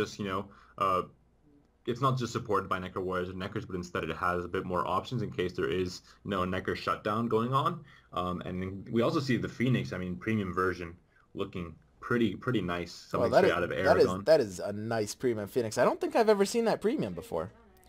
I haven't either, no. I Okay, must be so maybe. here's Join Time's opener, and I think Join Time probably used the same logic that you were saying Alex Vrog used in not bringing Consume. I think he probably brought this variant to, again, counter any sort of, like, JJ sneaky strat of trying to just pressure them out. I think that the fact that, JJ did so well with that put a lot of fear into these players. Exactly. In worst case scenario, you get a ban. So, I mean, it's not terrible if Exactly. they decide to ban it. But here the Enforcers being, a very good counter to the Behemoths at 8 strength and with 4 spies on the board, it's a pretty easy kill there. And we're probably going to see it again very near in the future if Joinham decides to drop that next Behemoth as well. Exactly, and that's just a very unfortunate thing about this matchup. When you're running the Behemoth version, I mean, it's just so much more removable. Normally, those Enforcers can force out Neckers early, but you often don't mind that quite as much. But when you're committing the Behemoths and they're just getting powered down before they can do anything at all, that feels a lot worse. The surprise Giant Totem to Olgerd is a great, kind of way to get carryover, and maybe your opponent doesn't look into your graveyard, and you get a nice, surprise next turn where you can drive past. So it's an option. I mean, we haven't seen that combo for a long time, so it might catch Alex Voro off guard. Okay, so here's the Spy Chain coming up by Alex Vrog, a huge engine setup already, but of course, after having, after playing one card down, you do have a position. He's going to be returning the Kalak here back to his hand, and he's just completely forcing Join Time out here, it looks like. Yeah, already kind of Join Time missed his opportunity to pass. I mean, when you see a huge emissary chain like this one, you're already in trouble. But once your opponent passes you on even cards, playing against Spy is going to be really tough to catch that back because of the way that Spies kind of ramps up over the round. So it's going to be hard here for Join Time. He has the option to have that, Olgerd carryover, which is a good thing because it means that he kind of prevents his opponent from dry passing unless he has the perfect, Spy Summoning Circle combo. But I mean, Canterla was used this turn already, so it's already, you can't really use Spy next turn. Yeah. So it's one of the dangerous things about Spies that we were talking about last game. I mean, they're not just Snowball and Long Round, but they are tempo Snowball. They can really come out of left field with this just huge amount of value that you have no way of countering. It looks like we're going to have the Queen eat all 3 of these emissaries, or 2 emissaries and pulling out 1 Harpy. That's an interesting play. And he does have another Harpy being pulled out with his Vran next turn. So I think this probably indicates that it is a 2 Harpy deck. We're looking at 27 cards here. Exactly. And we see, I mean, I think the Olgerd's going to be huge in having carryover for the next turn. And there's no way for Alex Burrow to interact with that. Obviously, Caretaker is an easy option, but the Vic Medics, for example, can't res silver units, obviously. So there's no way to interact with that. And having used this spy already, this turn is going to be, a huge, huge thing for Join to have that carryover for the next turn. I think the biggest problem is, and there's the Consume Deny. That is nice and smooth. Denying the Consume trigger, potentially denying a second Harpy coming out. I'm sure that would have been the case. But the biggest problem with the Toad Olgierd is that it's always going to be answered by the Igni. There's no row he can play it on where it's not in an Igni position. And at the end of the day, as long as Alex Vrog is able to stay ahead of him on every turn, Join Time is looking to be in a pretty dicey position here. Yeah, but at this point, do you really think Join Time is thinking about winning this round? I mean, at this point, with 2 Enforcers and a Brigade, bringing out Igni would just be a way of bleeding your opponent of a gold card, so it wouldn't even be that bad of a thing, I think. And at this point, he's just kind of trying to bleed out the engine units, like the Enforcers, like the Brigades, and try and make the next few rounds, not as great for the Spy synergy that normally excels in a long round. He might also be trying to get some Harpies out of his deck as well, because he is running a little bit of a kind of risky version in terms of like the tools you can end up drawing to your hand, and you want to be very careful not to be drawing into a round 2-3 draws when you have a lot of bricks there. Yeah, exactly. The Enforcers here doing work, sometimes called machine guns by players in the community, because they do that. They do just that. They really, put on a lot of shots, a lot of pings every single turn once emissaries or spies are played. And I think the tempo is definitely in favor of Alex Voro. He definitely has control of this round. Yep. And you just got to see that Toad Olgierd coming out either this turn or next. He might be considering playing the Olgierd without the Toad, which would actually be an option. It preserves the Toad for a later round if you want it. And honestly, I mean, when you are looking at these bricked behemoths in this matchup, it's possibility you could try to Toad one of them later. It looks like he's playing out the behemoth now and hoping it... Ooh. Not sure what he wants to do.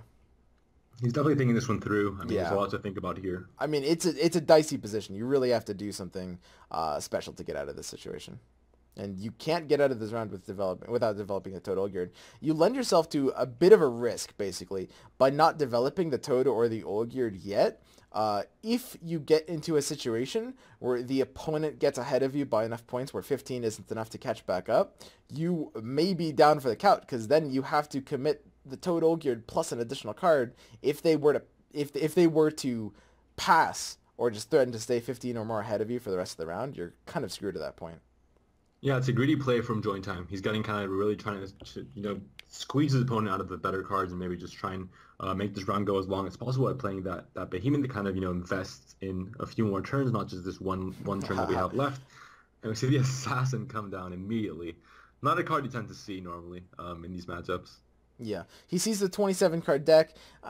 Depending on the variant, you might not necessarily be sure whether that will be pulling out the Arrakis chain. And of course, you know that by keeping these behemoths down, you are bricking the draws. Now we see the 14 points down Joy Time just in the nick of time playing the Olgierd Toad at his last possible moment, managing to stay ahead. Because of course, if you do this play and you can't just overtake your opponent's score, they will always pass. You will always go 2 cards down or be unable to commit the Olgierd into a round where you need to develop him in anyway. So last possible second, he could have played that.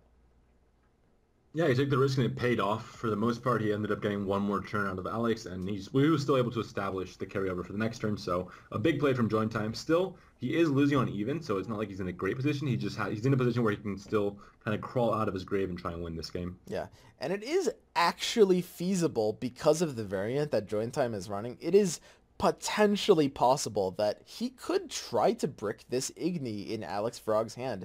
It would be very tricky to do, but if you can pull that off successfully, that gives you a real round 3 win condition. Yeah, and maybe get rid of a Vran as well in the next turn because they're not going to be great in shorter rounds. So probably mulligan a Vran and try and get maybe, there are Neckers in this deck, I assume. There will be, at least 3 Neckers to try and play them out as finisher because they will be pretty big now, I think.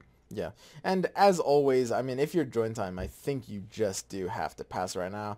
When you have the carryover established, you are incentivized to lose the round with the extra card instead of win the round dropping a card, because of course the carryover blocks the dry pass, and you can stay ahead of their points. The Olgierd represents that, and Join Time is now going to be trying to out-tempo Alex Vrog's play by 4 every time.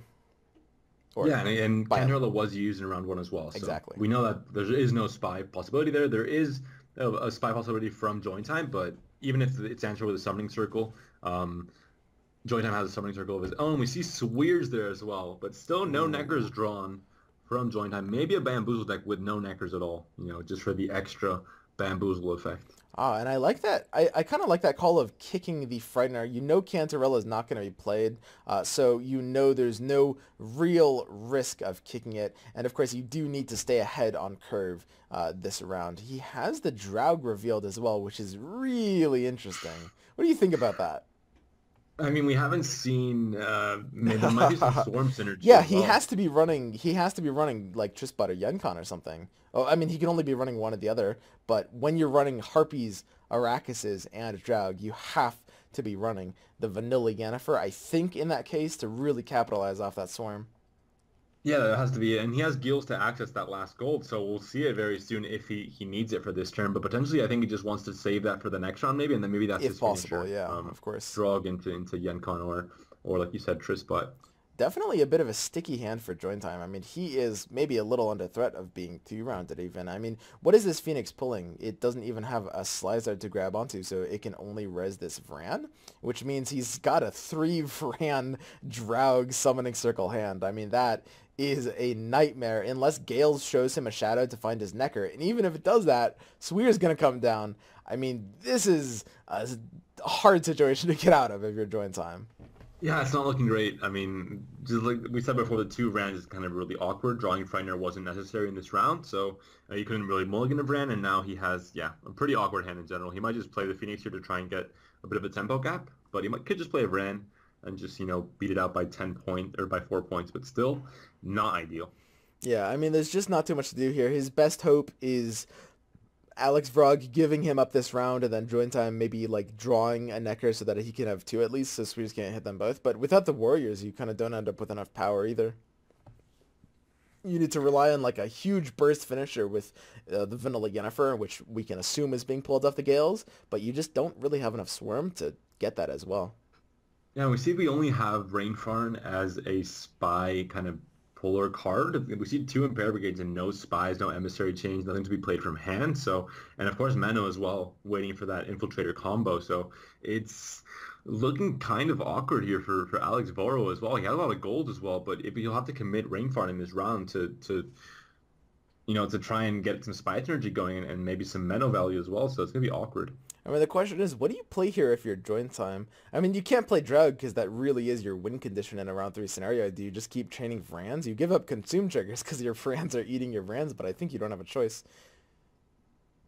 Maybe you play the Phoenix. I mean, yeah, it's awkward. I mean, especially because there's a Menno and there's an Igni in play still, so the Vrans are even worse because of that as well. Yeah, exactly. You're just getting a bigger body as well. It's imperative, I think, that you play around Igni to the best of your ability, because like I said, bricking that Igni might be joint time's best win condition. The problem is, of course, is that the Unicorn on the Draug, I think, will always enable it. So, ooh, is he going to play the Draug now? That is committal.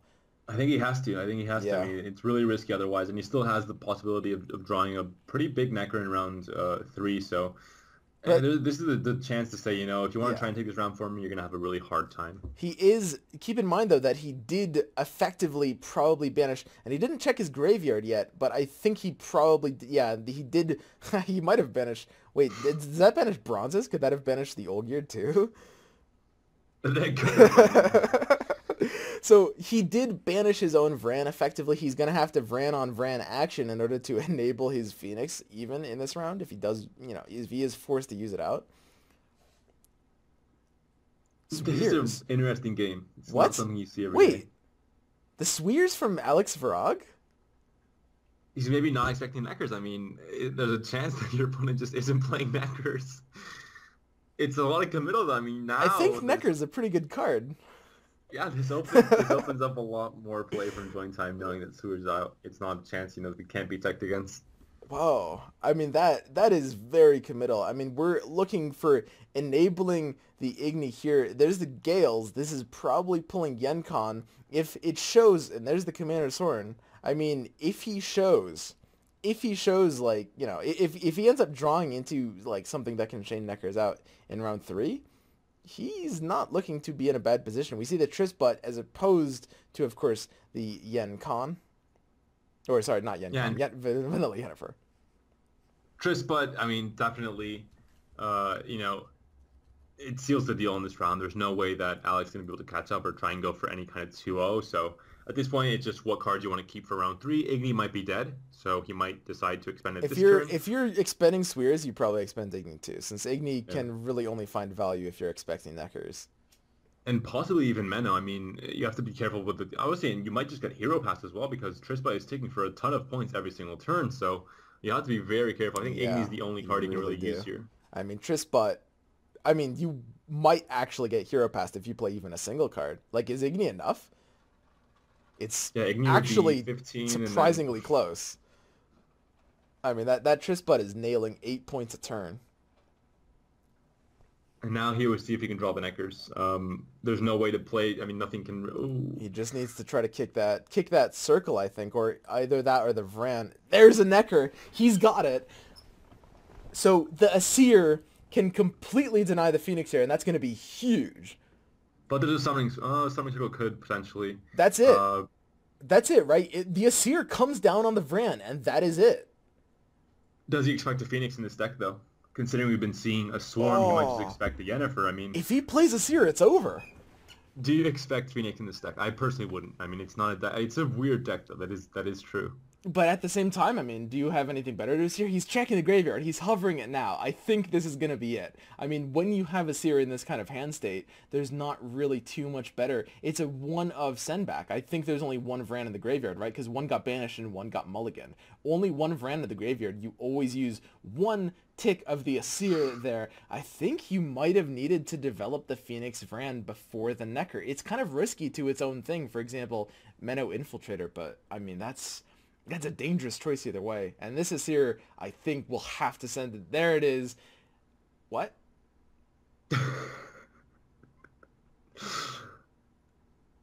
But I guess not. I guess not, Alex. Vran is still in the graveyard, and Phoenix is still a viable play here from Join Time, and he'll be able to bring all his Neckers out. He could also get the Commander's Horn, but there is going to be a big Igni still in play. yeah, So of course. I mean, this is definitely not over by any stretch of the imagination. Alex Varog has a fantastic hand, and you can prevent the third Necker from coming out. Potentially, depending on which turn you kill the Vran. If the Vran is killed now, you see a summoning circle repulling it. However, if that summoning circle is blocked first, here's the Rain Fam. This is going to block the summoning circle before killing the Vran. And that should be it. I mean, it's going to be hard because, of course, Join Time is locked out of his third Necker, I think, at this point. It's going to be... Well, he can counter that, though. yeah, So Infiltrator will... the Igni will come down and stop that last Necker from coming out.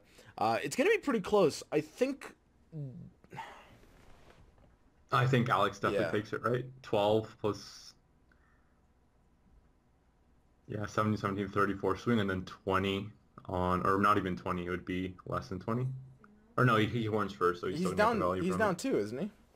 Doesn't Join Time win by 2? This is actually really close. Well, because it's always Igni into Horn into Menno, right? Igni represents 22, Menno represents 12, so he loses by 5. Well, Menno will be more than 12 because the horn hits the Gakim. Yeah, sure. Menno, So, or just horn's just 16 points, basically. yeah. So yeah, it looks like Vrog takes it slightly. Oh, is he Mennoing before Igni? It's the same thing, really, right? Yeah, it's the same. I mean, well, no, it isn't, because the Fran eats the last Necker. It's completely not the same thing. I mean, Well, it is the same thing. 'Cause Yeah, the Fran yeah, eats exactly. Necker, The same strength is last still one. transferred, and you still do have the 38-point finisher, and this is just going to shut it out by 3 points. Alex Vrog still ends up taking this first game of the set, eliminating from competition, or rather winning with his own spy deck. Yeah, sequencing there didn't really matter too much. It's just the fact that the opponent had, both Igni and Menno there. So, and of course, I mean, Phoenix isn't a card you expect from this deck, I think, after Yeah. seeing Drog and Triss, but I think Well, Phoenix isn't a card you but play maybe, enough, maybe, I mean, Slizard is still a card that exists, and you still maybe, I mean, because it's still a Slizard target. Yeah, yeah. I mean, well, I don't know exactly what he put back, so maybe it was another... I can't another imagine. play Okay. that he was thinking of, but in the end, Alex Voro ends up taking it there. Very close game, though, in the end, and I think just he had a really good gold-heavy hand in round 2 and 3, and that really helped him out as well. Yep, I think so as well. So, of course, Alex Vrog getting that 1-0 against Join Time, and it's going to be pretty interesting seeing the rest of these games play out. I'm interested to see exactly how Alex Vrog's Henselt deck will be, because there's 1 or 2 major distinctive variations you could bring there. Your Bronze Core is going to shake things up a bit, and it'll be a bit of exciting to see Henselt, because that's the one deck that really shines much more in tournament than in ladder.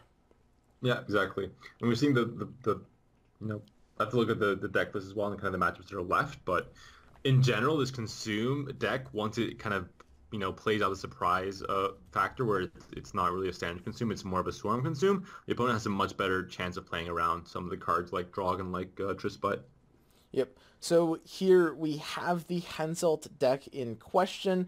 This is going to be Alex Vrog's Henselt deck, and it looks relatively standard. We are seeing the Siege Masters, and we are seeing the Battering Rams, which means it is the Ballista variant, I'm sure. Sometimes you do see a bit of an interesting tech or two in this deck. And here's the Dry Pass coming out from Join Time's Spy deck as well. This is a new Usurper variant, probably very similar to the one brought by Engstrom. Yeah, right away a pass there is interesting because there is, you still have Cantrell and Summoning Circle in hand, so you have a chance to really answer back to any of your opponent's spy plays, but you're still giving, Henselt the chance to go into round three with Bork and with kind of cards that you don't want to play against if you're spies, but I guess still I think it's probably correct because losing flip with spies, it's best to just pass and go for a long round anyway. Yep. So here, I mean, we're just seeing Alex Vrug decide like what you want to throw away in this position. It's actually a little interesting. You may consider just doing the Naneki. The one risk of that is that you are vulnerable to some kind of Sweers, because Naneki is a card that, depending on how you play it out, if there's no round one, can have a hard time finding value. But it looks like he's just going to winch out the battering ram. And if you don't draw any Rams now and you can get a Shawnee, for example, you can potentially get a lot of really good Henselt value as well from Rams. Yep. So here we have join time double infiltrator draw, and we see the reinforced ballista coming out from Alex Vrog's draws. Now that is typically not run as a full 3 of, although it actually might be in this case. I'm interested to see what this bronze core is, because that's really the determining factor of these Henselt decks. I think it might just be a winch like cavalry, and then just the battering ram, the siege masters, and the reinforced ballistas, and no normal ballistas because they're a bit slower in the current meta. I think where there isn't as much swarm. Yeah, that's absolutely a possibility. There's the infiltrator on the Ronvid to start, and of course it's entirely up to Alex Vrog how he wants to play this. Typically, you want to try to play it until you expend at least one engine tool of join time, but honestly, depending on how much tempo you have available, trying to expend even more than one engine tool can really backfire on you. I mean, this is the same thing we've seen in almost all of these sets so far. When you're against Nilfgaard spies, the trick is pushing them just a little bit, but not so deep that you can't make it back up. But Rainfarn is definitely shutting that idea out immediately, with Roach coming out as well, and the Emissary and the first Impair Brigade already coming out. And a huge tempo swing already. Yeah, I mean, that might almost just be it. You do have the Henselt on the Rams now, is that right? I mean, if you do want that option, is it 2 or 3 Rams? Should be 3, because they were mulligan in that last round. You do have some juicy targets. You can slap it between the Ronvid and start smashing down the 4 strength Roach and the 5 strength. I mean, you do have the perfect Henselt here for tempo, and if you don't take it now, you may sorely regret it. Yeah, but already expanding Henselt just to be able to, it's incredibly committal. It feels very, very bad to do. You do see instead Ram, just Siege Master coming out, playing a bit slower. Yep. So, I mean, we're going to see just the chain from join time. This is going to be the Emissary into the Infiltrator. This is going to be hit on one of these 6 strength units. Do you think the Batting Ram or the Siege Master here? Probably the Ram, just so you deny the Henselt target if you have brigades, but I don't think there are. I mean, there might be a Nausicaa Brigade actually being played in join time's deck, but probably not. They've kind of fallen off in this last patch. Yeah. So, I mean, it's just up to how Alex wants to try to take this. I mean, it's going to really be a little tricky deciding exactly how he plans to get ahead here, because if you can't get ahead, and if you let yourself fall behind to this just Nilfgaard onslaught of engine tools that receive really high value, you can just be completely shut out of a good game there. Exactly, and Horn also is kind of not great because Igni is in join time's hand and he has the option to shut that down as well. So it's looking tough for Alex. You guys, I think he's going to have to expend the Henselt for tempo if he wants to be able to get this card back for the next round. Yeah, and on top of all that, you see join time with the Cantarella in hand. Of course, both players have summoning circles. Here's Alex's already being used, meaning join time, of course, has the uncountered Cantarella, although that's the case with the summoning circle, from his hand regardless. But again, when you lost round 1, having 2 spies isn't really ideal. I mean, it doesn't really matter too much anyway. So I think Alex Voro, he knows this and he decides to just use that summoning circle now, just deny that spy tag on the Ronvid. Yeah. So we have an interesting situation where basically Alex Frog is trying to stay ahead of Join Time as much as he has the ability to do, and Join Time is just kind of trying to leverage his resources, trying to play out these engine tools without being too vulnerable to a pass. You have to worry about overcommitting these engine tools and then being kind of left out to dry in round three. In a long round three scenario, if you commit like three very early. Yeah, it's tough. I mean, as spies, you normally have to commit until you know you can stay ahead, and here Join Time is doing very well, a very good job of doing that. But obviously Hansel is, you see it still available. It's not a card that you can't see. It's not a card that's in his hand, so you know it's a threat. And if you can bring that out and still stay ahead the next turn, that's massive because obviously it's one of Alex Voro's best tools in round three as well. Yeah. So here we have, I mean, it's what are the plays you're looking for here if you're Alex Brog? Because like you said, you can't really expend the Henselt early, but at the same time, if you can't catch up, I mean, you just go one card down into round three. And even a Henselt, of course, being very hard to nail down in round three because all of your machines, in this case, are reactive. You've got the battering ram, you've got the reinforced ballista. If all of your machines are reactive, how do you nail down a short round three finisher with one card down, even with like Henselt and Horn? Yeah, I mean, ideally you look for Bork maybe if he is playing Bork, but even then, there are ways to counter that. If Joint Time decides to keep his spies, for example, I mean, there's certainly different lines of play that could counter that. But I think Alex Boro knows he can't go a card down into the next round, and the earlier he plays Hansel, the better chance he has of Joint Time not being able to surpass him because there's less engine units played. If he waits and waits and waits, it's going to happen like that last game we saw where there's just not a chance. I mean, Spies is just too good in a long round. Yep. So here's this Impera Enforcers coming out from Jordan Time, and this is just going to start doing some slamming. Like you said, this is the machine gun of Spy Nilfgaard right now, and you haven't seen nothing yet, because when 3 or even just as much as 2 get out on the board, every time a Spy is played, you are just looking to regain that tempo. And Join Time is trying to set up a position here where you can Cantarella and stay ahead. If he secures that, that may just be it for Alex Froggen. You have to be very careful watching out for that if you are Alex. Yeah, it's really scary. I mean, especially with so many engine units already on the board, it makes Cantarella not really a 13-point spy, but much less than that. So it's definitely tough, and Alex Boro has to be very careful. Oh, and here's a bit of a connection issue coming out here. That's not a good thing. Yeah, you hate to see that. One of the downsides of course, a live tournament, if there is... Oh, okay.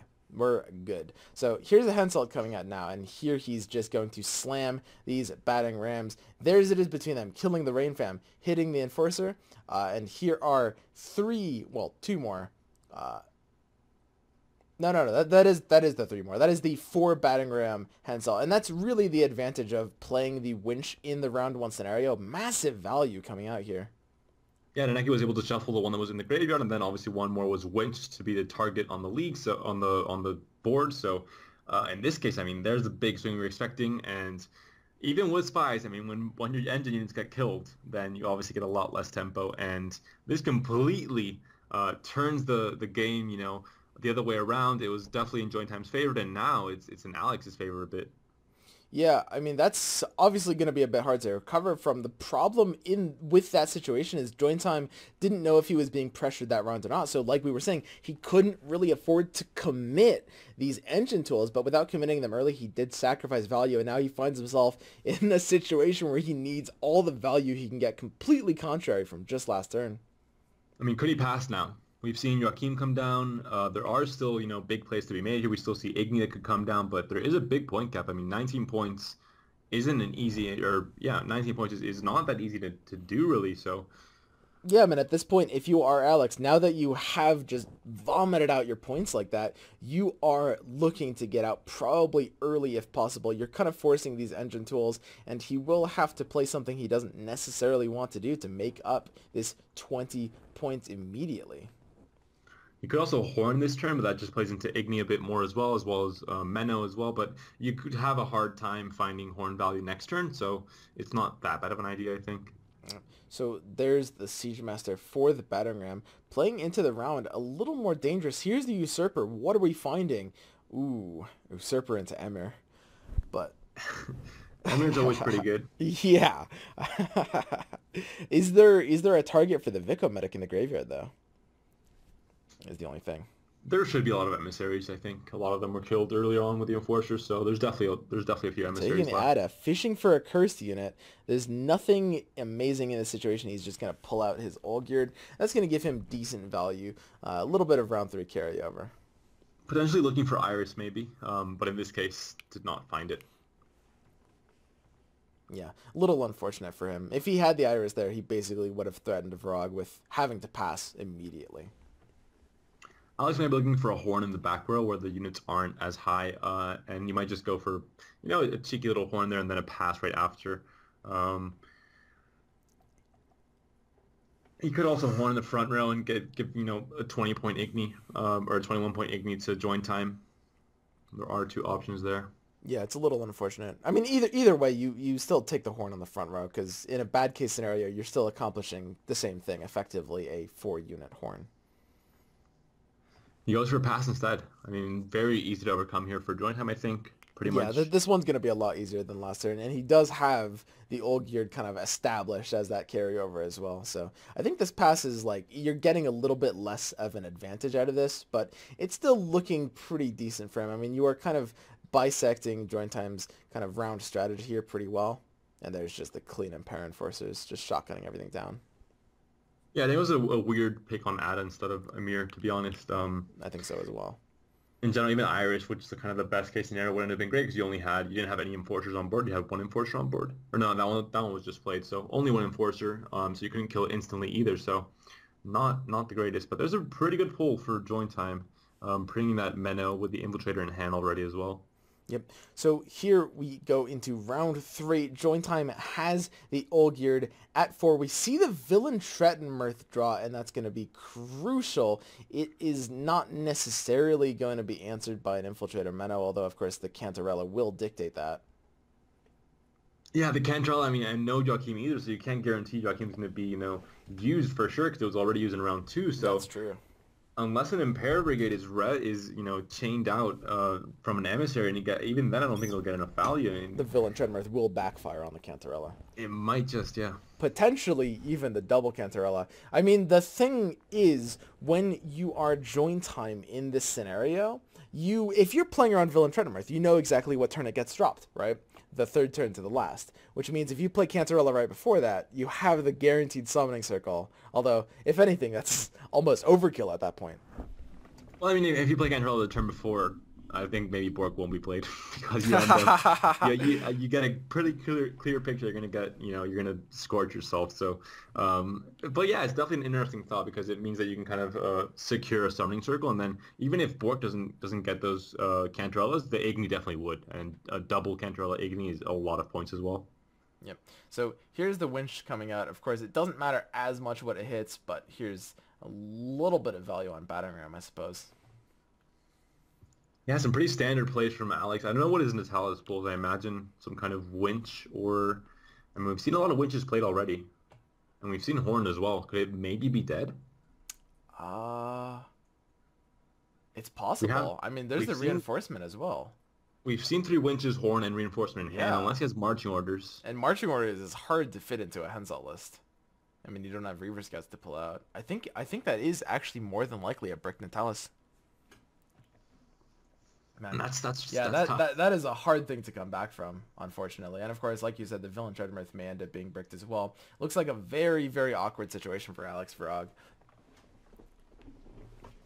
I don't know. Do you think this could end up going like at all better by taking like the earlier pass? I mean, you can force out more value from join time, get him to commit to something like more committal than just like an usurper into Ada for Olgierd. But at the same time, I mean, you still end up with this just very awkward round 3 scenario.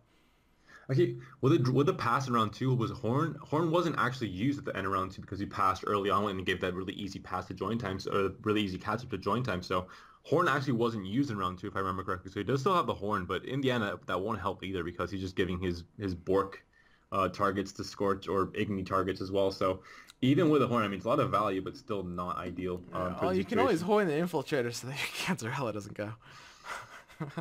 That's always an option. That's an option, yeah. We've seen it before, so it's not a new play. And honestly, you're inclined to do that before more units are developed, because when you're horning the opponent's row, you have to horn at least 3 if there are 3. He sees the Cantarella. Maybe he takes the horn on the infiltrator. I don't know. This is definitely a very awkward position for Varag here. What if another infiltrator is played in the back row and he could horn 2 infiltrators? That could be game winning. It honestly really could be. I mean, if you're join time, do you necessarily row stack? It feels a bit unnecessary, but if he does, if he plays into that, and you can horn both infiltrators, I mean, that could actually swing this. But he might be playing around the Vandergrift maybe by playing only on one row. That's true. That's true. It's a possibility. I mean, it looks like join time has a very favorable circumstance here, but something like that, there's definitely swing potential with Alex Vrog's hand state. What do you think? Could be an awkward situation though. What do you think the summoning circle grabs onto? Yeah, if it can't get a spy, it's not going to find that much value. Yeah, exactly. Well, there goes the commander's horn team. I guess Alex decided that wasn't a good idea. Too risky for him. Likes to play it safe and just scorch his own Cantarella. I mean, he does have the points. He is a whopping 18 points up, and he does still have Natalis Horn, but it might not necessarily be enough. Yeah, and Horn would just give Igni a target. Menno already has a target in Cantarella as well. Bork is going to be a 10-point gold. So his plan really backfiring here. He is a lot of points ahead still. But Ronvid was used in round 1, wasn't it? Yeah, but it was returned with a seer. That's why it didn't res. Oh, that might. If Ronvid never reses at all, it doesn't reduce its base strength ever. Like, Ronvid should be an 11-point card in Alex Vrog's deck right now. That being said, though, I mean, if you have that option, you probably use it. I mean, before that, Winch into Battering Ram would have gotten him a lot more points because he had to hit 3-point Battering Ram with the 4-point Olgierd there. There's the Igni coming down, smashing that Cantarella. It does reduce the mana value, and it does protect himself from his own villain Treadmirth here until he horns. That's an interesting play. I mean, we're not gonna see a big unit from join time either. There's the maximum of a 10-point infiltrator, and even if you only horn part of the back row, you're still horning. You're still gonna get them to 10 value. So yeah, it's just still not gonna get good Bork value. I think you just don't play Bork now either. So it's really tricky either way. But then what do? You just have to end up reinforcementing out something for value. Yeah, the fact that Joachim was used round 2 is actually massive for join time because he doesn't have to play around the Bork at all. He just knows that he doesn't. It's definitely a nice call in this matchup because, of course, Villain Treadmirth is just kind of the biggest threat. There's the villain being dropped, committed. Now, because it got dropped before the third to last turn, it is going to be threatening of Scorch unless, of course, it just gets meta. But that's actually good for Alex. It's a good bait because he's making Menno hit. Well, it's going to be 10 points anyway in the back row once the horn comes down, so it won't matter anyway. But it still kind of saves him from himself, basically, because it allows him to horn in the back row. And it looks like join time just ends up having this, right? I mean, the horn is a bit of a threat, but if you horn your own back row... Oh, wait, the Menno's being dropped now. Wait. You can horn back row now. Yeah, it's an easy 26-point finish there for Alex. Will that be enough to win it here, though? If the Menno isn't dropped there, you can't take that horn.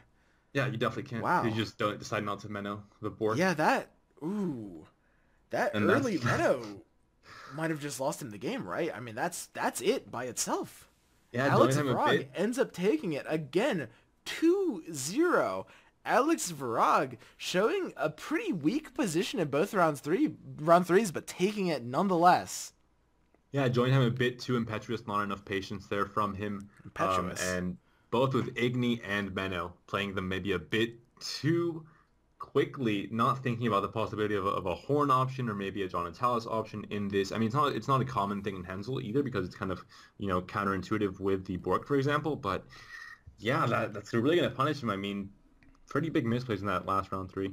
Yeah, I mean, it's a very, very important skill in Gwent, being able to kind of just like read and just try to predict the opponent's hand and plan around every contingency. This will really dictate round 3 scenarios. And in tournament play, like, you'll see some of these misplays because, of course, we have perfect information and they don't. But as the game, develops, you will see kind of more situations where people will be able to make those just impressive reads. And already Alex 2-0 up against the fan favorite Join Time. And again, we're seeing another very interesting matchup here. Noah Scaliga with very being included. And of course, we're back to Spies here for Join Time. Yep. So, of course, Vrog has a pretty standard Siri Nova Skellige deck. It might be the same exact list brought by Engstrom, and Join Time's just got his own Usurper. So we'll have to see how this plays out. But of course, keep in mind, Alex Vrog only has to win once with this Nova Skellige deck, whereas Join Time has to win with his 3 remaining decks, all of which against the Skellige deck. We're seeing a Raider in hand for Alex. Not what you want to see. This deck has the very precise King Brand targets, and that Raider has no other option of being discarded other than Ulrich. Yep. So you either play a game of constantly mulliganing him and hoping you don't draw him later, or you get lucky and you get him from Ulrich and can discard him instantly. But it's not good to see him in hand. It really kind of predicts your whole deck for all of the match. Absolutely. It's a very narrow brand for this field, which, normally ends up working out, but this is a dangerous scenario. And we also see Vrog, of course, losing the coin flip, having to play first. So right off the bat, Join Time feels definitely advantage. What do you think about this matchup in general, though? I think Spies in general, if they have coin flip, they're favored pretty much in any matchup, but this one especially because it's more, I mean, they have a lot of things working for them in the long run. I think they have a better long round than the Skellige deck that has the ships. And we're also seeing a very weird hand from Join Time. I mean, 3 Vicar Medics and 3 Enforcers, not really the standard spy hand in round 1. Yeah, no, it's definitely a little bit tricky to come back from this. I mean, obviously you do have enough to kind of chain it out because, of course, you have the one emissary, and that one emissary is his saving grace. In addition to the Kalak, you can, start getting your chains out. Here's the Longship trying to basically deny those spies, but you can kind of deny that denial by stacking more emissaries if you don't want it to die. He's totally fine letting that happen, though, since, of course, he needs the Vico Medics to stay anyway. And there's 4 Disloyals already, threatening an immediate 6 points coming out from these Imperium forces when I drop. Do you ever think I mean, you haven't used King Brand yet, so you can't pass. You don't have the carryover established yet, but if you would have had it played already, maybe it would have been a consideration to pass at this point. But it's so hard to get it out because, of course, it represents without one Raider, it's a 7 tempo play. I mean, that is a hard thing to stay ahead while doing. Yeah, I think once he commits this play, he knows that he's not going to be staying ahead. I mean, he knows that he's going to. And that is, again, like all of these games with Nilfgaard Spies, it's just a matter of staying ahead of them and trying to play that early tempo. The Henselt, we saw the Henselt last game doing very well against that because it smashed 4 battering rams with its leader ability, but this is just the absolute opposite scenario. I mean, you have very limited options.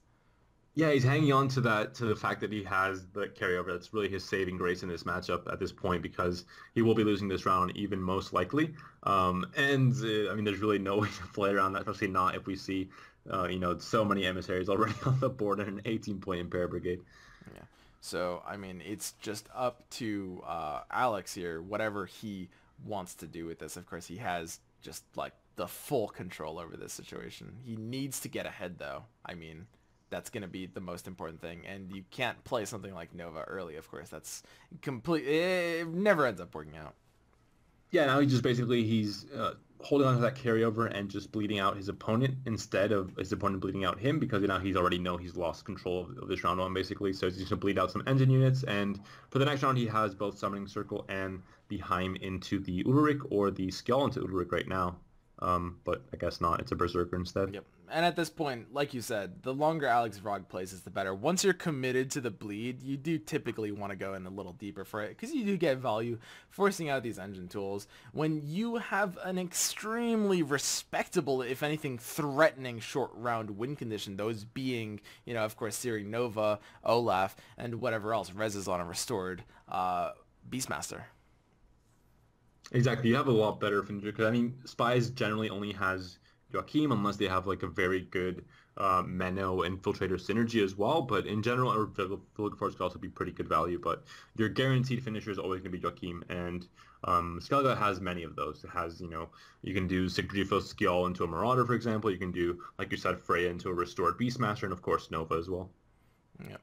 So the Enforcer just comes out, smashes ahead, and of course Varag is only getting 1 point passively off the ship, so he does still need to make 2+ join times next play in order to stay ahead, and that's just such an impossible task against Spies, so he's just going to play this deeper. You want to develop some res targets at least. This is a good opportunity to get something like the Raider out of your hand if you just want it gone. I mean, you're never going to get a better time than this unless, of course, like you said, you get the magical mulligan into Udalryk, right?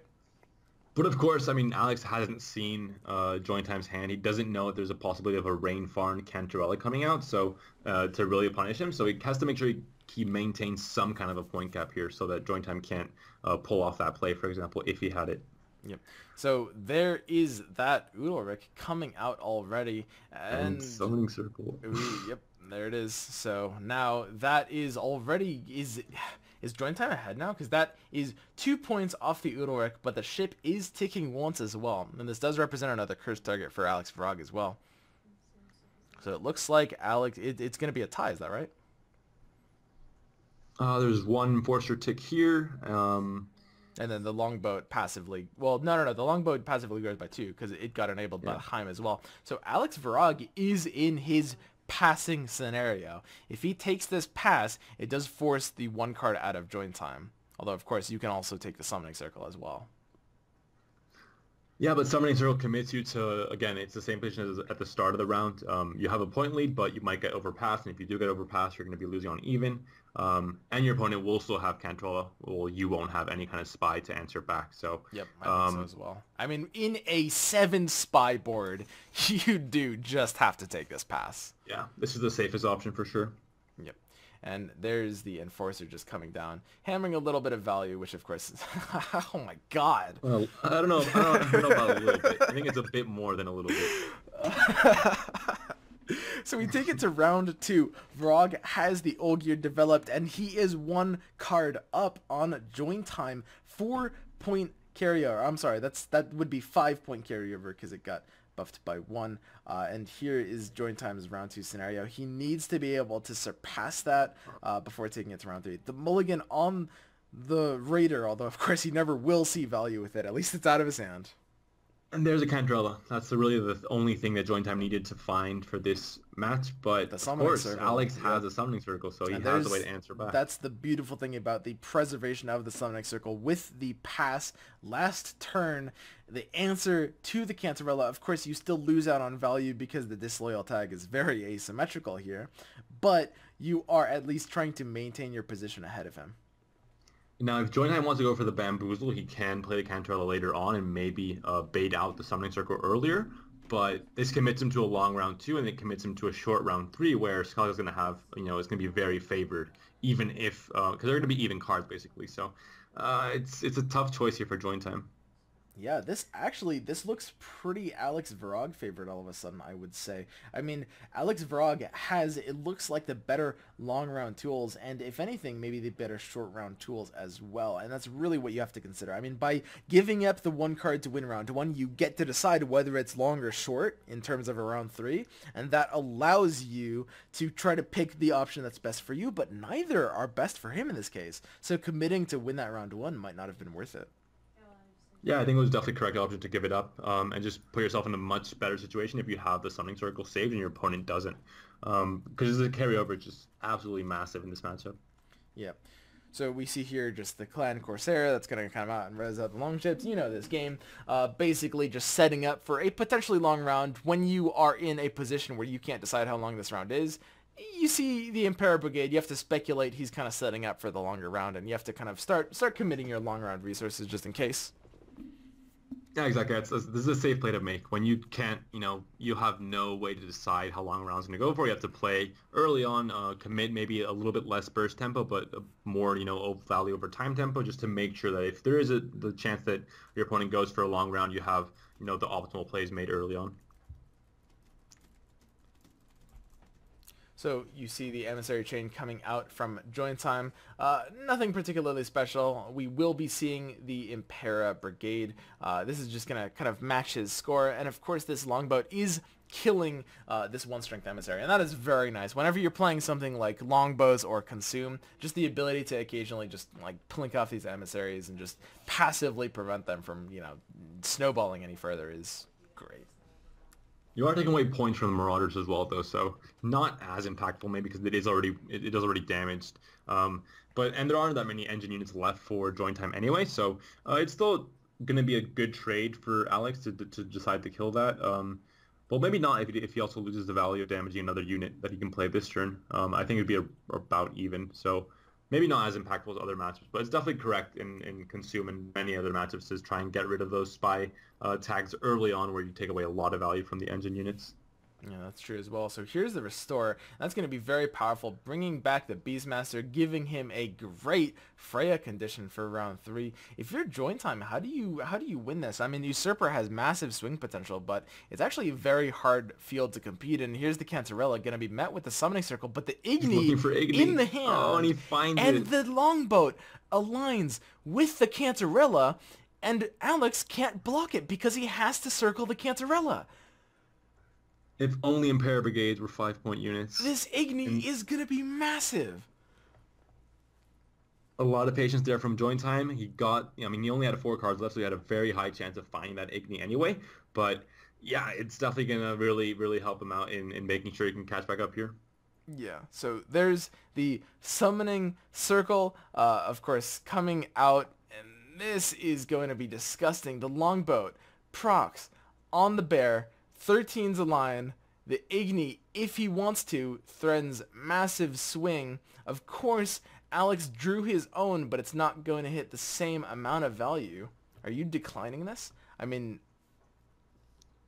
you do have the Impera Enforcers to realign the longboat with the Cantarella, so you do have control over it if you want it. He's showing even a little bit more patience. What do you think about this play, Panda? It's a ballsy move. I mean, it's pretty ballsy. And he doesn't play Igni. That's really interesting not playing Igni when you had the chance to there. I mean, it was really your chance to catch up there. I'm not sure why he wouldn't, to be honest. You can't really get it. He's going for the triple, but the Berserker Marauders will always have a time blocking that. And the ship will grow as well. And I guess he's just going for... Well, but the ship gets countered by the Impera Enforcers from hand. That's true. But I think he's just saying that he's high rolling a huge amount. Yeah. To find a mirror, and I think the fact that just finding a mirror there to play a card from his hand is already a big high roll, but because he found a mirror, he could take that Cantarella, and he knows his opponent doesn't have Ulrich anymore. He was played in round 1, so he has the option to play a spy here and bleed as much as he wants without the worry of, even if he played Igni, if his opponent could catch up, then he's still in the same situation. So at this point now, with 3 spies, he can bleed to his heart's content, and Alex can't answer back, but it's extremely risky to do that and find a mirror with the Usurper. I mean, so how does this play out? Because you have options if you're join time. Here's the Cantarella. Like I said, the Impera Enforcers can pepper down that longship, and you do have Menno, Infiltrator, and Vilgefortz to kill the Berserker Marauders that are blocking your Igni. The problem is, though, is that the longship will always represent the growth potential to stay it out as a function of time, right? So the Enforcers comes down, peppers the longship, sets up the Igni, the Berserker Marauders comes out, Menno Infiltrator to block, but the problem is it takes too much time and the ship will grow again. He could just be saving Igni for the Nova next turn, putting his opponent on Nova and making sure he draws it for round 3. It's still risky because your opponent might just not draw it. It can still play around your rows and not give you Igni value, but it's a play you can't make when you know your opponent's playing Nova for sure, and you have last say as well. Yeah, and 1 Berserker Marauder already being played outside of that row. I mean, there is no reason, if you're not join time, to commit the Impera Enforcers to this round, and at least give yourself the option for that beautiful 44-point Igni.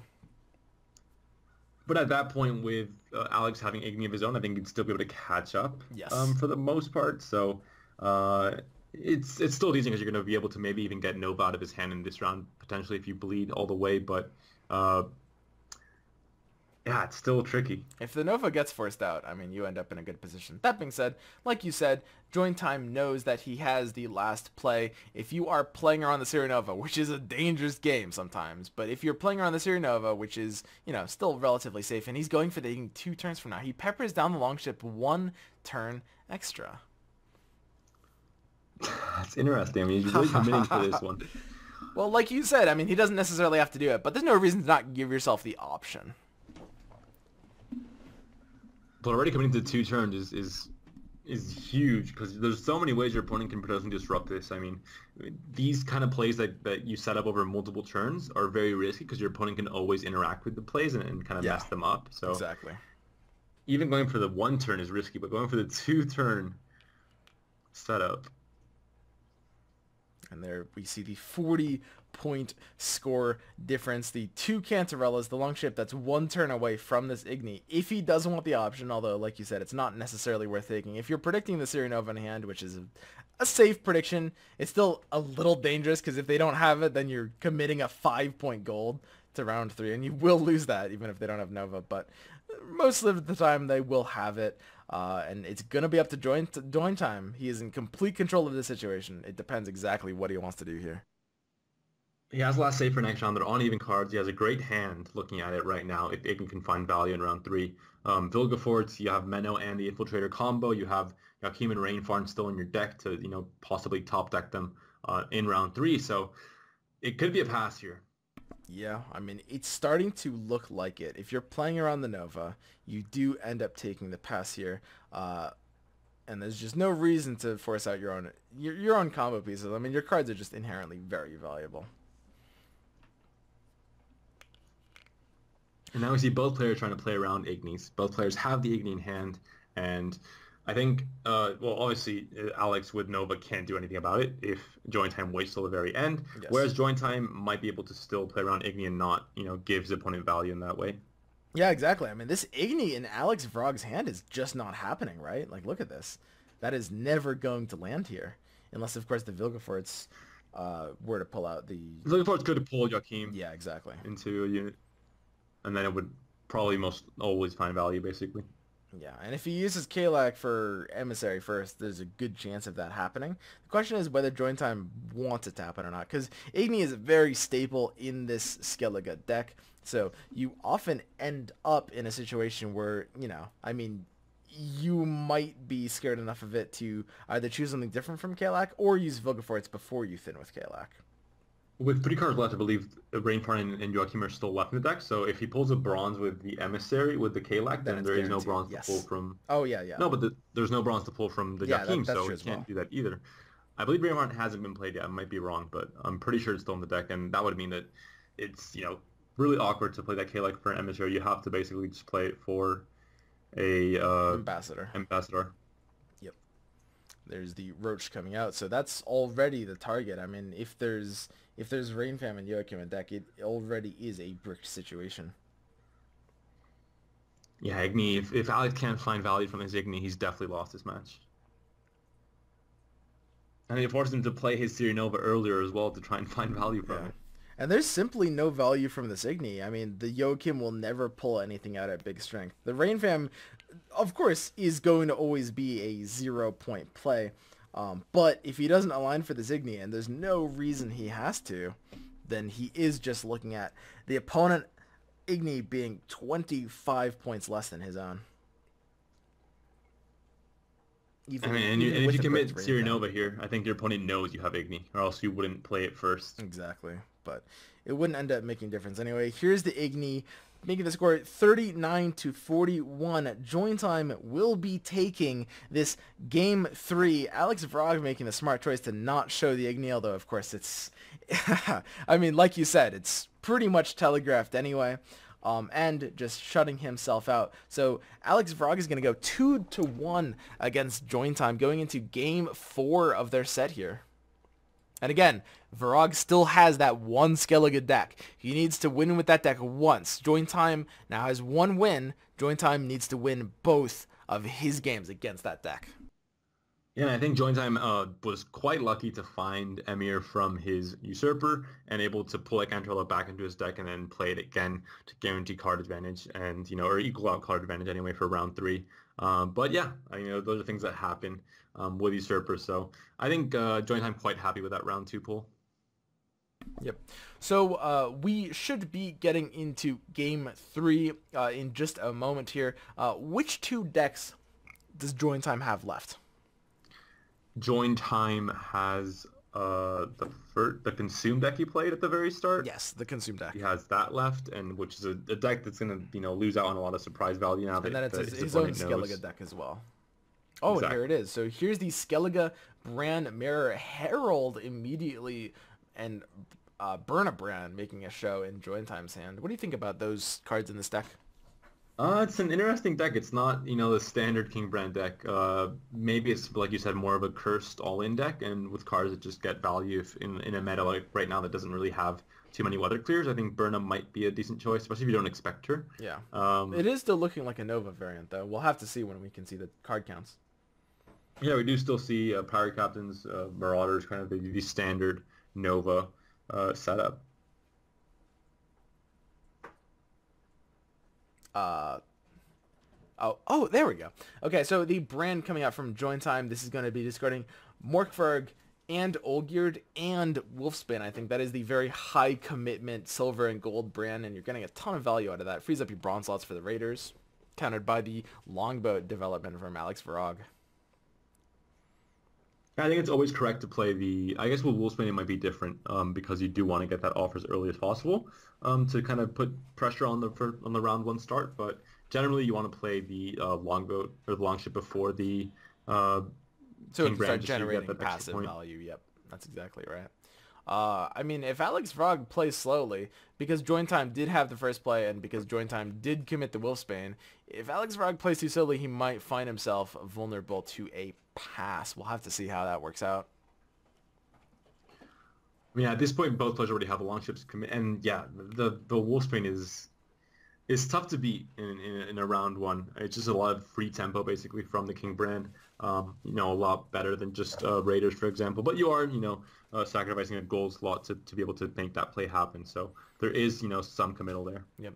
And while both players are running Brand Nova decks, they're actually built pretty differently. I mean, the bronze core of the decks is pretty disparate. We have Herald, we have Burna, we have, of course, the kind of different brand targets in general. So we'll have to see how these compare. I mean, if you're running Herald Houndstone, you might also be running, cards like Archers, for example, or, a few cards that synergize with him as well. Maybe just Burner Brand is really the only trigger for it. That might be the case as well. But in general, it's an interesting inclusion nowadays. I think Herald, once people knew how to counter him and knew to kind of kill the skull that brought out a cursed unit, it wasn't as successful on ladder. And there's a nasty Skellige Storm coming out from Burna Brand. Typically, the thing about Longships is now that they trigger at the end of their turn, it's hard to disrupt because if you move something, they can just play another card into it. The thing about the Skellige Storm, though, killing off of its target means that if Alex Varag wants to enable the Longboat, he has to play into the Storm, which he doesn't want to do. So effectively just neutralizing the Longboat as an issue. A bit committal after losing the coin flip, but Alex Varag is on the brink of being forced out of this round. Yeah, but already committing. I mean, Burner Brand, Wolfsbane as well. It's a lot of committal. If you win the coin flip, it's fine because you could commit all this, and if you stay ahead, then you're in a great position. But if you don't win the coin flip and you're having to play and you're giving your opponent the chance to be able to catch up easily, it makes it not as great to make these plays. Yep.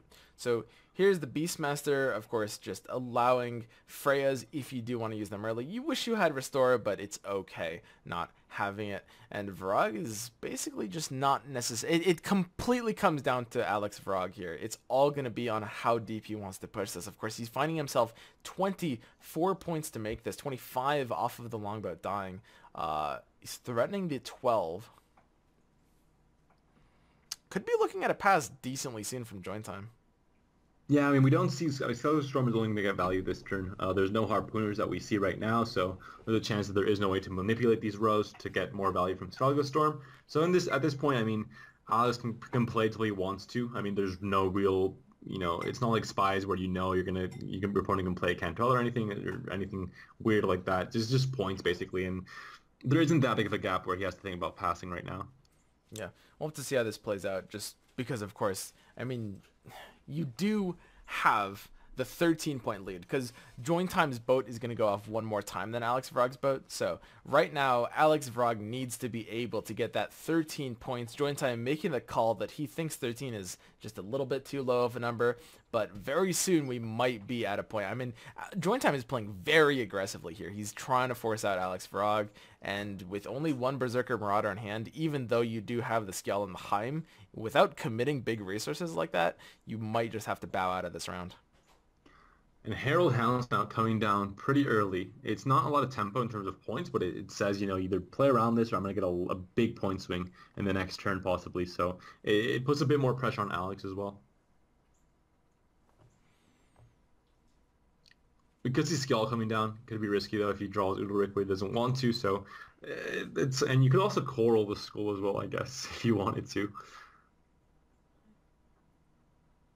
Okay, so we see the Clan Corsair rezzing the ship, just getting a little more chaining, just getting a little more damaged units for the inevitable Marauders if he doesn't want them as options. And that's a very powerful play. That's basically a play that's saying, hey, I want to stay in this round. I want to keep damaging my units, and I do have the Skell, and I do have the Heim if I really want to just smash value and threaten catching up.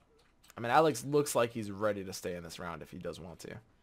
But already that's a big Marauder from Join Time. I mean, Herald Houndstone also adding so many skulls to the board that are curse units. It also helps a lot in adding extra value to the Marauders early on.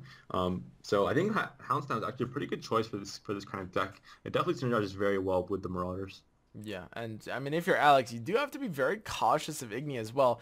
There's the Restore, rezzing the Beastmaster, enabling the Igni. If he doesn't want to enable it on the Siege Row, he can avoid it for 1 or 2 turns, but it will get enabled very quickly. There it is already, the 15 kill Igni, 20-point swing if Join Time wants that as an option whenever. And we still see this pretty much the same option from Coral on that ship or that Marauder as well. So both can trade out gold and still, pretty much stay in a similar spot. But we do see Alex with a lot more gold in hand. He doesn't want to commit Nova this turn, exactly. But he can commit the Heim. Yeah, that's exactly right. I mean, Nova is almost a non-factor in this hand, whereas Join Time has kind of the similar issue with his too many reses. And Skell is risky. You can pull Udalric here, and if you do, you don't really want to do that because you're so far behind already. So Alex has limited options right now. Yeah, you might actually have to use Heim before Skell just to kind of like control your tempo before pulling Udalric when you're so far behind. Going for the Skell, this is either Udalric or Marauder or Raging Berserker. I think he has 2 of those as well. So this is a roll. He finds the Marauder, a nice 18 points on top of the 5, a 23, and he is ahead, countered by Join Time's Marauder, 21. And that's part of the power of Herald Hounds now, because you do develop those 2 extra cursed units. And Igni might just find value very soon. He could have maybe placed the Marauder in front of the ship, and it would have been fine, I think. They would have maybe dodged each other, but placing it where he did, yeah, it's a ticking time bomb, and Join Time might just wait to see if he can get some nice value from his Igni there. Ooh, yeah, that could be a little dangerous. If you're Alex, you have to know that's an issue. So, I mean, you do have the other Marauder. You can do potentially some shenanigans to try to salvage the scenario. Now, there's an additional damaged unit, so this Marauder comes out as an 18, and you do end up having the blocker on that Igni. Yeah, it's nothing the option there. I mean, it gives you, your opponent's still going to have an 18-point Igni, which is, fantastic. But you do have 2 ships ticking. Your opponent has none. Skellige Storm, of course, is not affecting anything, and there is no way for Join Time to kill that skull on his opponent's side of the board, which would be a massive point swing. Rezzing the Olgierd, or seeing the Olgierd.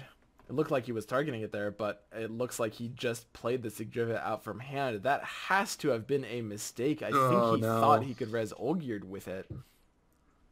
That was a terrible misplay from Join Time. Yeah, It I gives mean Alex that the 2-point pass, the 2-card exactly. The pass. 2 card pass with the Nova remaining, the card advantage therein to play Nova after the Igni might have just sealed Join Time's fate in this match and in this series. And we're tabbing out. There Join Time was, is. yeah. Oh, that feels so bad. He tabbed out. He's gone. The There he's changes, back. the changes to Skellige make it so if you don't really read the cards properly, especially Freya's and Sigdrifa, you might just get a little surprise. And Join Time definitely got one there. 3-point silver is not really what wins you games in these tournaments, and that might be game deciding here, especially considering the fact that Alex is already two games up, and this is just one more game to win and advance to the finals, and this might have just been the play that kind of decided that. Yeah, I mean that's just it. We're always looking at Alex Vrog winning this on even or losing 2 cards up. I think pretty much no matter what happens here. Here's the Igni. This is likely going to be trading with the Heim. Heim should be coming out here, and this Freya is targetless as well. I mean, there's no call to play anything other than Heim here, right? No, I mean you don't want to expand Nova here, And you can't pass, so yeah, it's always with only you only have one ship ticking, so the pass isn't a possibility exactly. either. And that I don't know. I mean that might have just done Join Time in there already. Yeah, not just the play itself, but also mentally. I mean, making that misplay in the tournament is, it can really affect you. And even if you have the chance to crawl back into the games in some way, you'll still be quite shaken up for the rest of the series if you manage to win this game. Yeah, it can be really hard to like mentally recover and like stop making mistakes if you get off track, so to speak. We see Jaime. We're going to see what ends up picking here. He can, of course, steal from his opponents. The Olgierd, and that just gives him a little bit of extra value. Of course, Join Time's Olgierd is going to come out at one more point, the 5 versus the 4, but Alex Vrog has his own second Olgierd. Yeah, and of course, I mean, Join Time there can't do anything. Freya dead as well. I think he learned his lesson. He's not going to play that card as well. And at this point, Alex has the carryover, equal cards. He has a Nova as well, whereas the opponent isn't playing a Siri Nova variant. So he has really everything in his favor. And Ulrich as well, just to bleed out this turn if he wants to, or thin out his deck even. Yep. So here's the double Freya, double Olgierd from Alex Vrog. Extra 2 points carryover, allowing the dry pass if he wants it. There's no reason to play this out. 1 card up in round 3, more carryover, Nova in hand, looking incredibly bleak for Join Time here. Yeah, and Freya has the restore target as well, so we see restore from both players, and just Nova obviously beats the Longship. They're not really in the same league, so it's looking very good for Alex here. I think that may just be it. Unfortunately, Join Time looks like he is getting forced out by the 3-1 from Alex Vrog, which makes the semifinals and the name I can't pronounce versus Alex Vrog. Help me out. Help me out. What was it? I'll have to look at my notes. God, we're terrible. It's Angstrom. Angstrom, thank you. Angstrom versus Alex Vrog going to the finals unless something crazy happens here. That'd be very crazy, though. I think we won't be seeing anything too crazy. It would happening. have to be a disconnect. And the tournament rules would have to be set up in a really, really strange way. I mean... Yeah, it's not gonna happen. Yeah, you see Nova, Igni has been played already.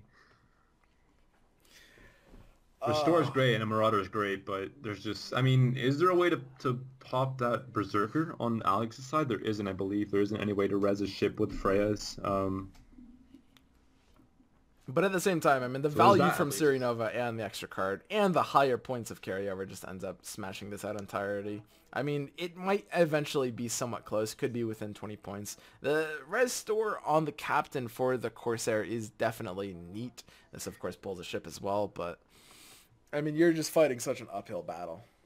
I love that your definition of somewhat close in a 4-card round 3 is within 20 points. Hey, man, that's how it is. Siri Nova, dude. GG. That's a big play. That's a big play from Join Time. Obviously, a dead Berserker from Alex's side, but with only pretty much bronze value left from join time and superior bronze value from Alex with both the Beastmaster res and also the Marauder probably coming out with a Freya. And Cyrano, of course, the finisher will be too much for join time to handle. Maybe he will have to, really get a hold of what Sigdrifa can res, because that was a big error in round one that could have pretty much cost him the whole series. Yep. So there's the counter restore, and we are at a pretty even amount of points. There's the 51. Here's the Nova. It looks like it will have been within 20 points after all. I mean, after the Freya gets played.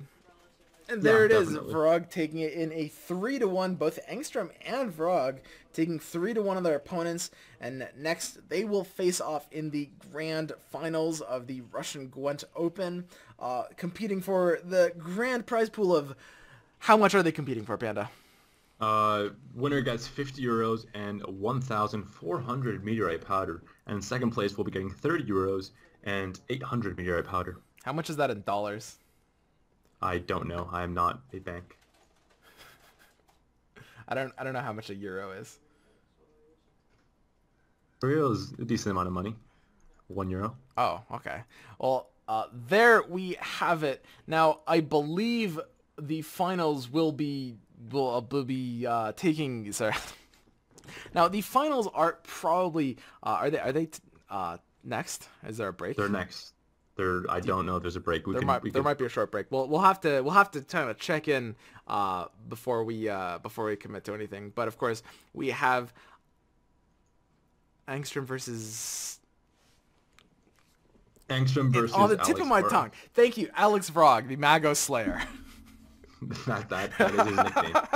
You are correct in stating that. All right. So there should be a setup for that. We should be taking at least a very short break. I believe, and correct me if I'm mistaken, I mean, I believe there will be at very least a kind of 1 or 2 minute break here. If you do want to go grab a sandwich or a sody pop or whatever you want to do, that would be a fantastic time. I'll check back and see if there's going to be a slightly more extended break than that, because of course sometimes when you go from the semifinals to the finals with these tournaments, you do want a bit of a longer break. It can be a bit unfair going into these tournaments and being the participant that just had to go through an hour of just kind of intense focus and gameplay to expect to play again immediately. That would be Alex Vrog in this case. So they sometimes want to take just a little bit of a break, and that's why they do these fantastic show matches. You may know Panda from his recent one, the Gwent Open. How'd you like that show match, Panda? It was a fun one. It was quite a fun one. Mogwai, of course, great player, great friend. Maybe not the best deck builder, though. Some questionable choices from him. Some shade being thrown over here by Panda, guys. You heard it here first.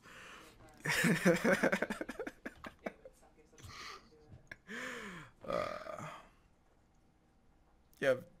We need to... So we could potentially take a break here for 2 or 3 minutes, and we will be back with you guys shortly for the finals very soon. So definitely stay tuned. Get a snack. Go do your human necessities if necessary, and we'll be right back after these. Soon. Yeah, I mean, I don't have a transitional thing, so I'm just gonna use this.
And we are back from our short break. Of course, we are not at this time getting into the finals just yet, but we will be starting immediately just after the bands are shown. And here we have, as you guys can see, Engstrom versus Alex Vrog, the finals of the Russian Gwent Open, January 2018. So in terms of the lineups that both of these players brought, they were mostly relatively standard. Alex Vrog obviously had his Henselt list. I think that was probably the biggest difference between the lineups, and we didn't get to see either player's Scoia'tael lists. Yeah, have to remember that also Angstrom had enough card deck that really teched against Consume a bit, and there is no Consume from Alex, so another thing to keep in mind that that deck won't be I thought that was White Fox. That might be true. Engstrom had the standard spy deck. That's true. That's very true. Something Alex doesn't care if he doesn't have Consume. There's no text against it. Forget anything I said then. Yeah. It's what do you think about this kind of like matchup lineup? Obviously, we haven't seen the bans yet; those are coming in just now.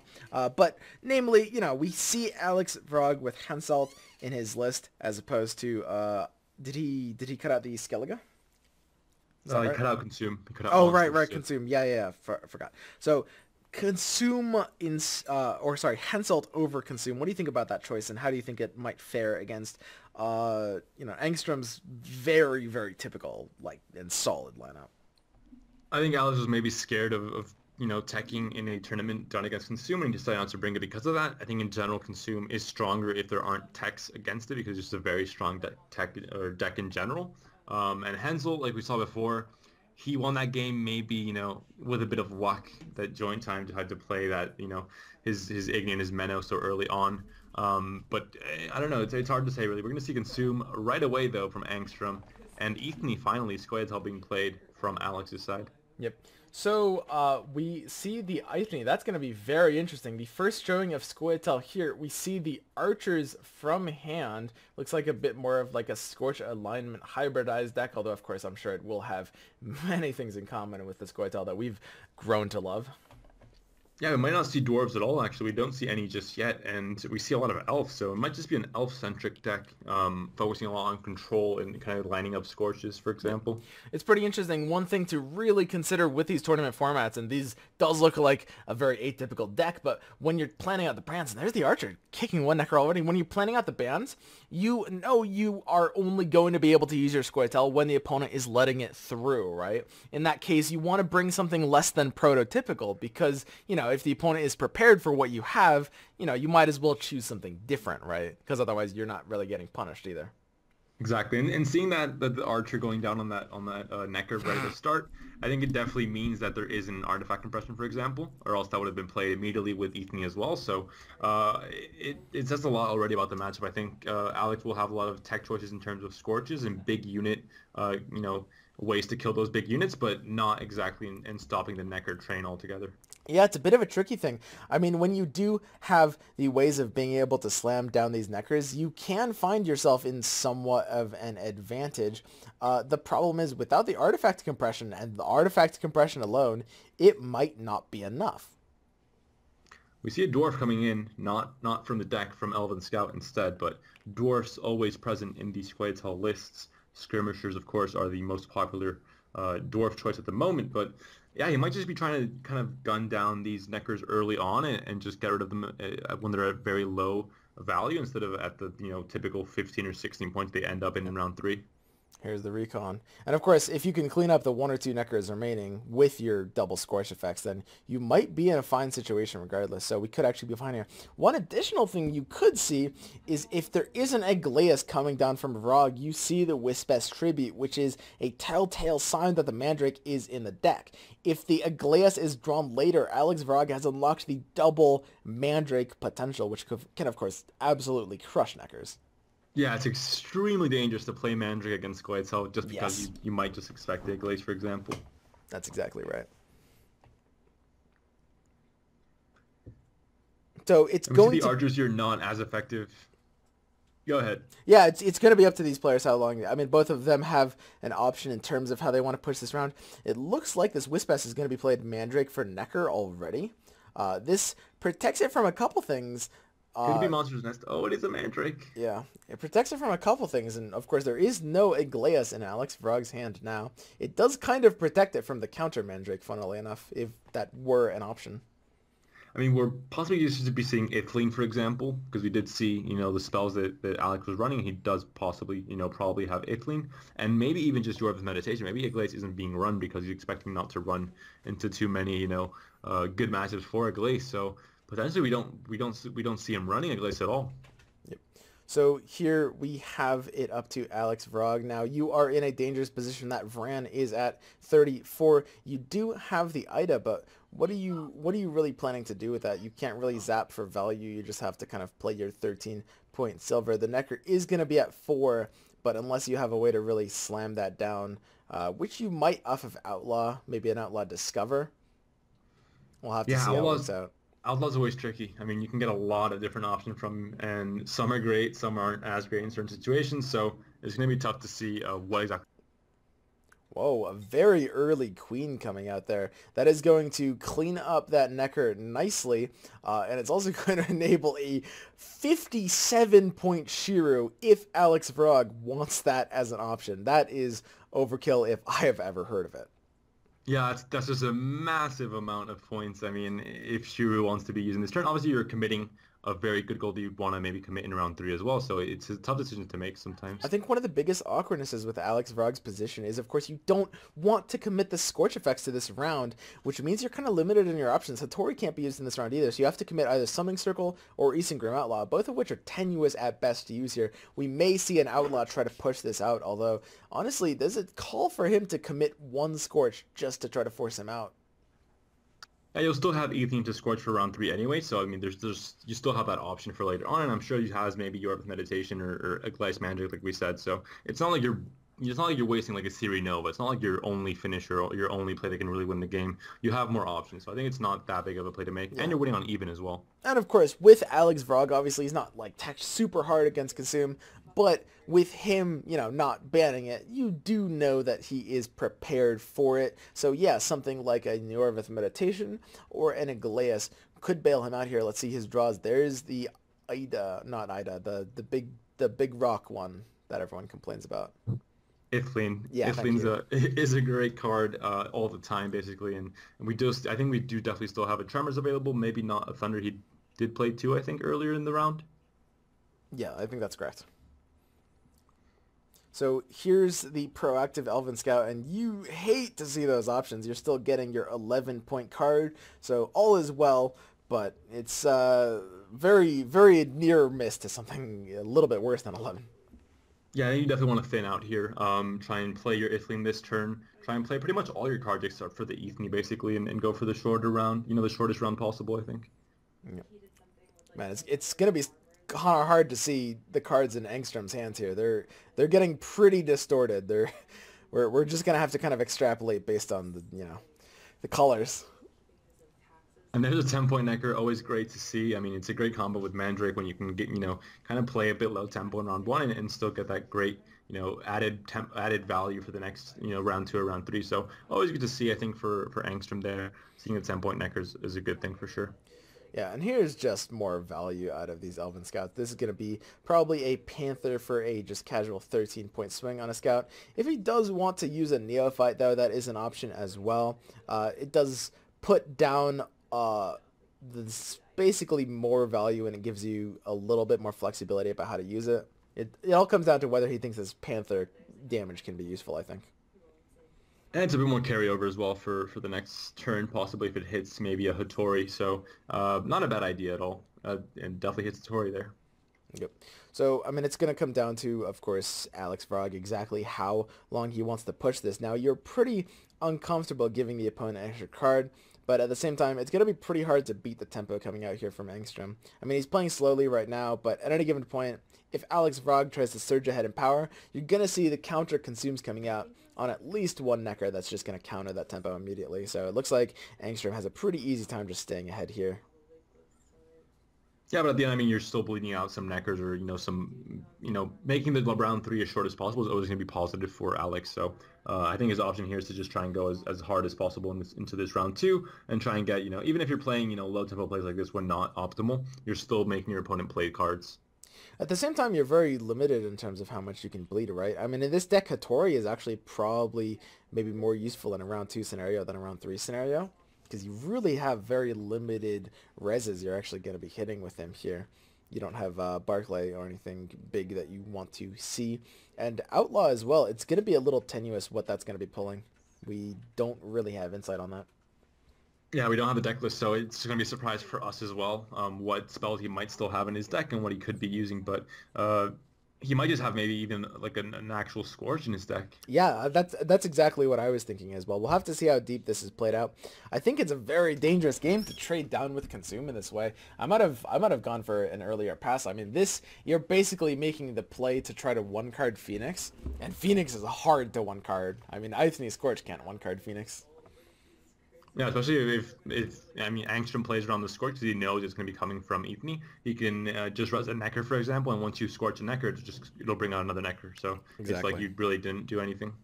Yeah, I mean, Phoenix is just a killer short round potential card. Even if everything about your combo is disrupted, and even if that's the single card you're getting in round 3, I mean, as long as you can preserve it, you're good. Here's the Ithne pulling the horn, a committal play. He's trying to get ahead. He's trying to force out more Neckers. There is a 20-point gap. Angstrom needs to make 21 points, but only 19 because if Rand's going to buff the Neckers by 2. See what he does. I think he'll definitely have to pull out some Neckers. There might be a tell that maybe he does have Scorch on Outlaw after all, and he's maybe baiting out Angstrom, thinking that he has no more Scorches left. That was his last one. He's just trying to, push here. That was his last chance to play it with Ethne, and then he just brings out another one now, and it kind of maybe forces out like a Forktail into a really good Scorch. So could be a very, very intelligent play if so. Like that's definitely on the table. And it comes down to whether we're going to see Hattori value for you. Do you think Alex Vrog is going to be pushing this round harder, or do you think he was just trying to stay ahead? I mean, committing Ethne says a lot. Exactly. I think you have to push this deeper. Are we going to see a surprise Scorch coming out? Maybe he just wants to go into top deck territory, possibly. It might be his only chance to win, or at least that's what he's basically seeing here, that's his best chance to win. He sacrificed 1 point on his Forktail with that Consume Order. It looks like there wasn't really a disalignment he had in mind in doing so. If that Forktail was 1 point less, it would be a nice Scorch if there was one. But in the end here, we see a lot of Neckers already being pulled, so he definitely bled out a few Neckers there. And we're going to see if Outlaw and Hattori are enough to deal with a Slizzard and a Phoenix. That is a hard thing to deal with. I am not a fan of Alex Vrog's position here. I mean, even if the Isengrim, and there's the Scorch. But even so, I mean, you have one Scorch. Your Hattori is not pulling anything amazing. And your Isengrim Outlaw is maybe only pulling a Summoning Circle, right? I mean, or a Discover, well, yeah, possibly. But that is a tough hand to beat from Angstrom. I mean, he has access to the rest of his Neckers. We have the Phoenix, the double Slizzard. You have everything you want in that hand as the Consume player here. I mean, you are very happy.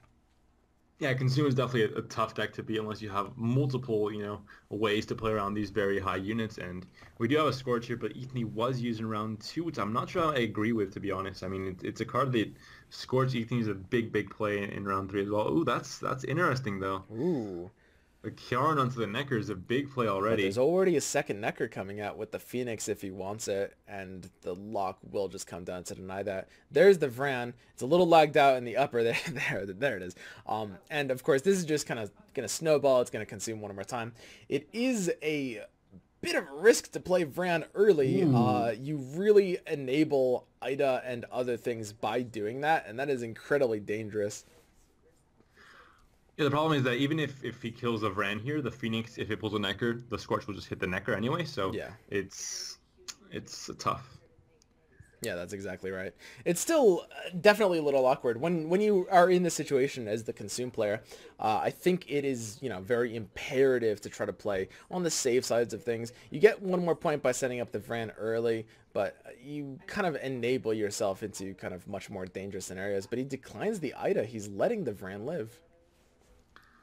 Yeah, I think this matchup might just be over. I mean, yep. I mean, that is just rough. How do you overcome this? There's the Necker. Not even in the way of the Vran. He doesn't even care. I mean, the Scorched is coming out. It doesn't get eaten.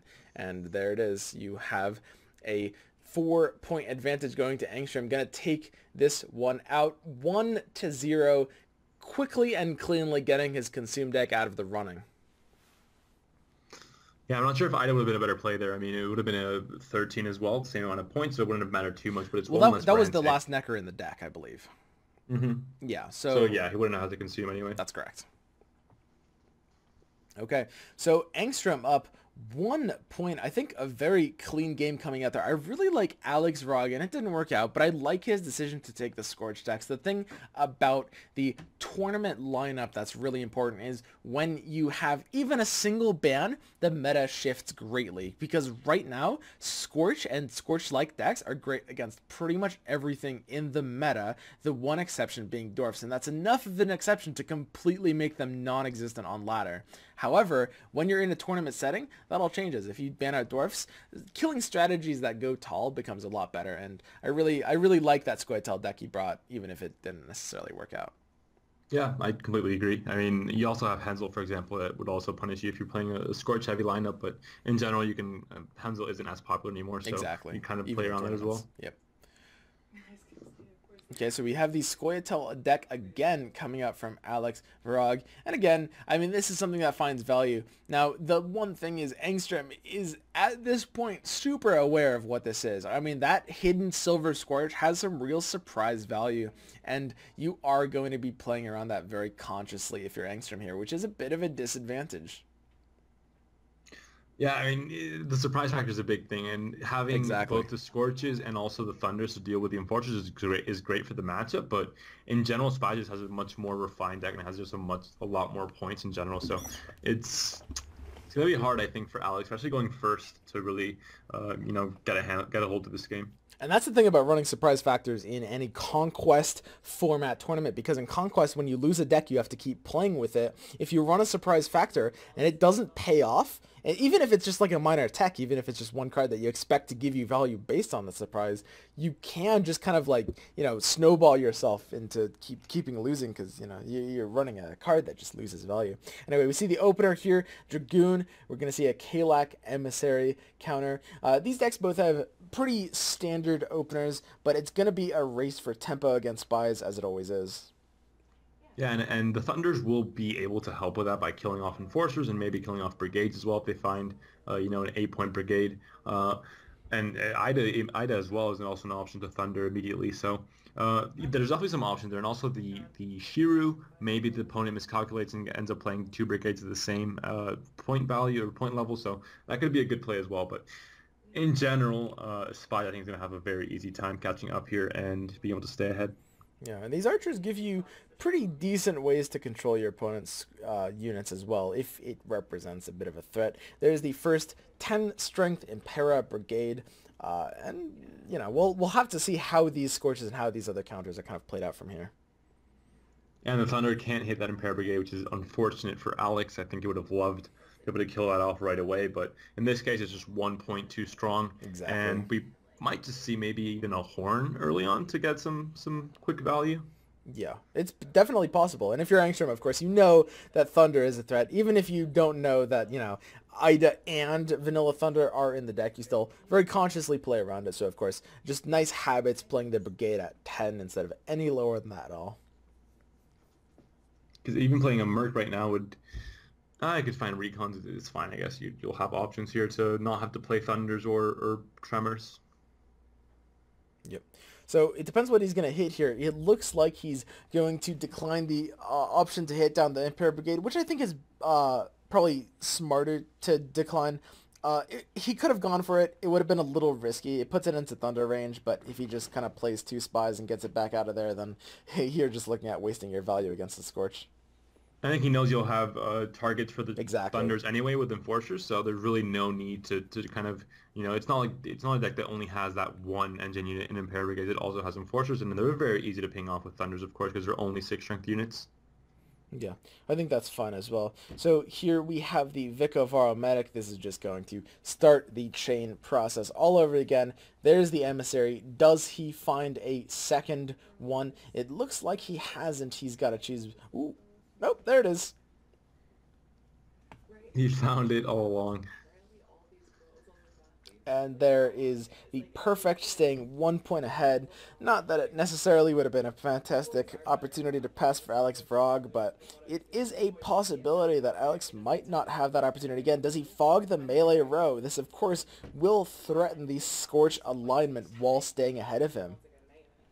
Yeah, it's definitely an option here for sure. There's the fog of the melee. It's slow tempo, but if you're able to get 2 brigades with the Scorch, it definitely, threats your opponent quite a bit and puts a lot of pressure on him as well. And you might, be forced to pass early. And now all Engstrom has to do is dodge this for 1 turn. There's a couple of ways to try to do this. You really wish you had Cantarella in this scenario. That would have been, I mean, sorry, it wouldn't have been enough because, of course, it buffs them to 14.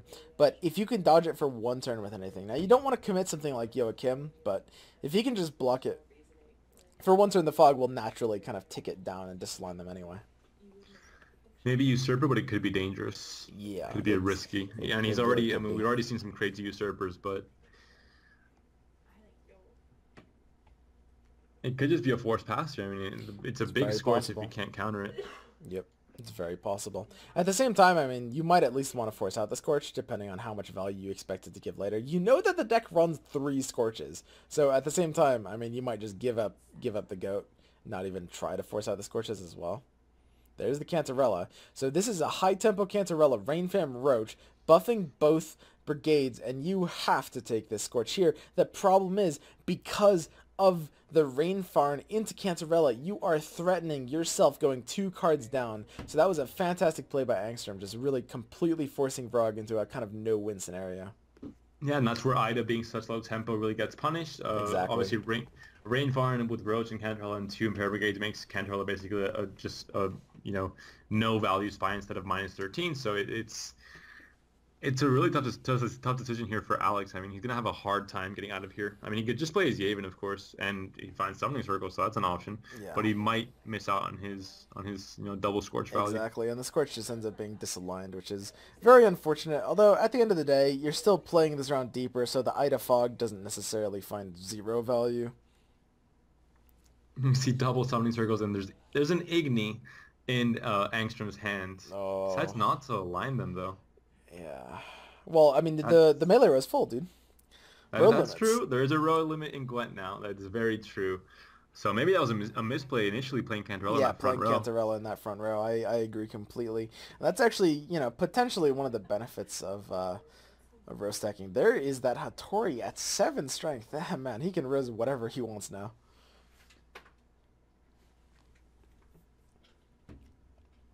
And now Angstrom could pass here, and Alex would have to go 2 cards down, which also isn't ideal. I mean, that's just the thing of trying to play the spy game against Nilfgaard. Like, if you have that Summoning Circle, you kind of have to take it, but their spies are always going to outvalue yours, and that's just something you hate to see. I mean, losing the coin flip against spies who have such good control over tempo and card advantage in a round 1 scenario, the best control over tempo and card advantage, if they can establish even 2 engine tools, can just force you out of an otherwise good round.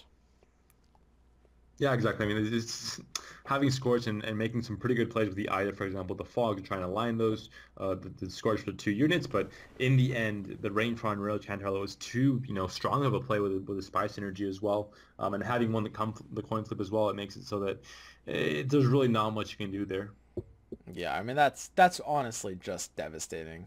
Like, going 2 cards down against Spy, especially as a reactive deck where you need to be able to counter their last play, giving up that as an option, there will always be an uncounterable Joachim buffed card that you can never Scorch, and you're just not going to be able to outvalue them with a purely reactive deck if that doesn't happen. It looks like Angstrom may be geared up here to take a second game away from this. Yeah, and we're seeing a Glyce after all instead of Your Meditation, but in this matchup, for example, she's terrible because spies don't really play spell cards at all, so she's not going to have anything to steal. So a 9-point gold is really punishing there as well. Yeah, and you just have to take this dry pass, but again, going one card down into round 3 and giving the opponent a decently sized round 3 in terms of the engine tools is probably the best play. You do have 2 Scorches, so you can try to set up and enable some kind of Scorch Chain combo in round 3, but it has a really hard time being enough. I think the best bet is to align the Shiru for a single Scorch to kill both big targets, and then use Ithne for Horn, maybe? But that's just hard. Yeah, there's gonna have to be some kind of crazy two targets or something like that to be able to crawl back into this one. Yeah. Yeah, that's exactly right. We're going to see some just kind of early setup plays from both players here. We've got some emissaries and some engines to establish on the side of Angstrom. We, of course, have the Elven Scout and whatever reactive plays he wants on Alex Vrog's play. Now, he does have the Hattori Ida if he wants to take the zap on that. Keep in mind, though, that it's not necessarily a threat because it's a Scorch target when it does go big. But he's going to expect, Joachim to also be a Scorch target, though. So he's going to have, a lot of different units to pick from. But I think an Impair Brigade early on is definitely going to be one of the better. When you're one card down, there's no reality where Joachim isn't last play. Yeah, that's also true. Yeah, it makes it a lot tougher here for Alex. That's the thing about these kinds of reactive decks, and that's part of the reason that they feel so disincentivized by Gwent's fundamental nature. It's just because when you don't have card advantage, they feel as if they're inherently very crippled, and it's kind of the same thing that's keeping Henselt out of being mainstream on ladder as well. You can see here a very decent 13-point bronze, nothing game-winning. Obviously not much synergy with the rest of the deck, but still pretty decent for a bronze unit. Yep, and here the emissaries are just going to start to come out, just going to start to chain. I believe he still has 2 shooty dudes left in his deck, or does he only have 1? I think he has 2. There weren't that many engine units played round 1, to be honest. It was pretty short. Here's a shooty dude here. You might even have 3, actually. I don't know if... Oh, no, one was killed. One was played. Yeah. One was definitely killed. Yep. You might have 2, yeah. At this point, he could Thunder now and kill that Enforcer off. With Hattori, that could be an option. It's a decent option, I think. There are still a few spies to be played here, especially with Sherper still alive. Oh, he finds the second Ida, if he does want it. Now, this is going to represent 1 more point on a Kiaran. Might as well take it. Especially if your opponent can somehow maybe roll into Radovid, for example, and unlock his own unit if he needs to. That's true as well, yeah. So that is a quick, clean zap on the Enforcers. And that's got to feel pretty good, although you still know that Joachim is always going to smash her after you're done after the round. Ooh. And this Igleus just still maintaining its stance of not really finding value. Is that right? And Tremors as well. I mean, it'll get some value, but it's very different playing it from hand and playing it from Iflin in a long round. Now you have to hope that this Usurper sees and wants a Philavandrel or maybe a Hillock just to enable your Igleus. I mean, you need that enabler. But of course, if you're Angstrom, if you're keeping that in the back of your mind, I mean, you know not to enable Igleus if you're a seasoned spy player. Because that's just the one deck that doesn't play spells. He hasn't seen the Igleus yet. That's true. That's true as well. And no. Crack definitely doesn't pull any spells. It's not his job. Yeah, this is just going to be pulling an Infiltrator or maybe like a shooty dude again. Or a Sire. Sire's in hand. Yeah. So there's the 12-point Infiltrator. And that's pretty cute. Of course, the Tremors in Alex Vrog's hand is going to represent a hit on this Vico Varo medic. If he could wait for 2 Vico Varo medics to be played, he could deny some Vilgefortz value as well. Potentially, so he might have to try and be as patient as possible. You want to be as patient as possible anyway, because Tremors obviously finds more value once more units are played. But in this case, particularly, denying some Vilgefortz value would be pretty helpful as well. And it is actually kind of reasonable to play outside of Igni value. Now, I'm almost certain that won't happen. I mean, you've kind of row stacked to this point, and you almost don't have a choice but to Commander's Horn the Siege Row. But you can use Commander's Horn as your last play as a singleton, but there's the Igni value already, hitting the 7 strength Hattori on the range draw, although of course it's just 7, and he's positioned his units so that he can horn 5 units that aren't Hattori if he needs to. And then he's going for another double Scorch here with the two 12s aligned. It didn't work out too great in the first round, but it might work out better here. 24 points for a Scorch is pretty decent considering that Impair Brigade would probably grow a bit more as well. Yeah. But all Angstrom has to do is play a Disloyal every turn and keep blocking that same Scorch over and over again. And of course his hand isn't all Disloyals, but if he blocks it long enough, it will still be good enough. Exactly, it'll be fine, and yeah, it'll be hard to find that though, and especially if you have to play Horn before, for example, it'll maybe Horn only boosts his units up to 8 with the Ida probably in this board state. The one thing though is that the Joachim is kind of always going to come down to block that second Scorch target were it ever really thinking about being an option. What's the last card left in Angstrom's deck? And he has a Seer, so he can modulate his deck however he wants.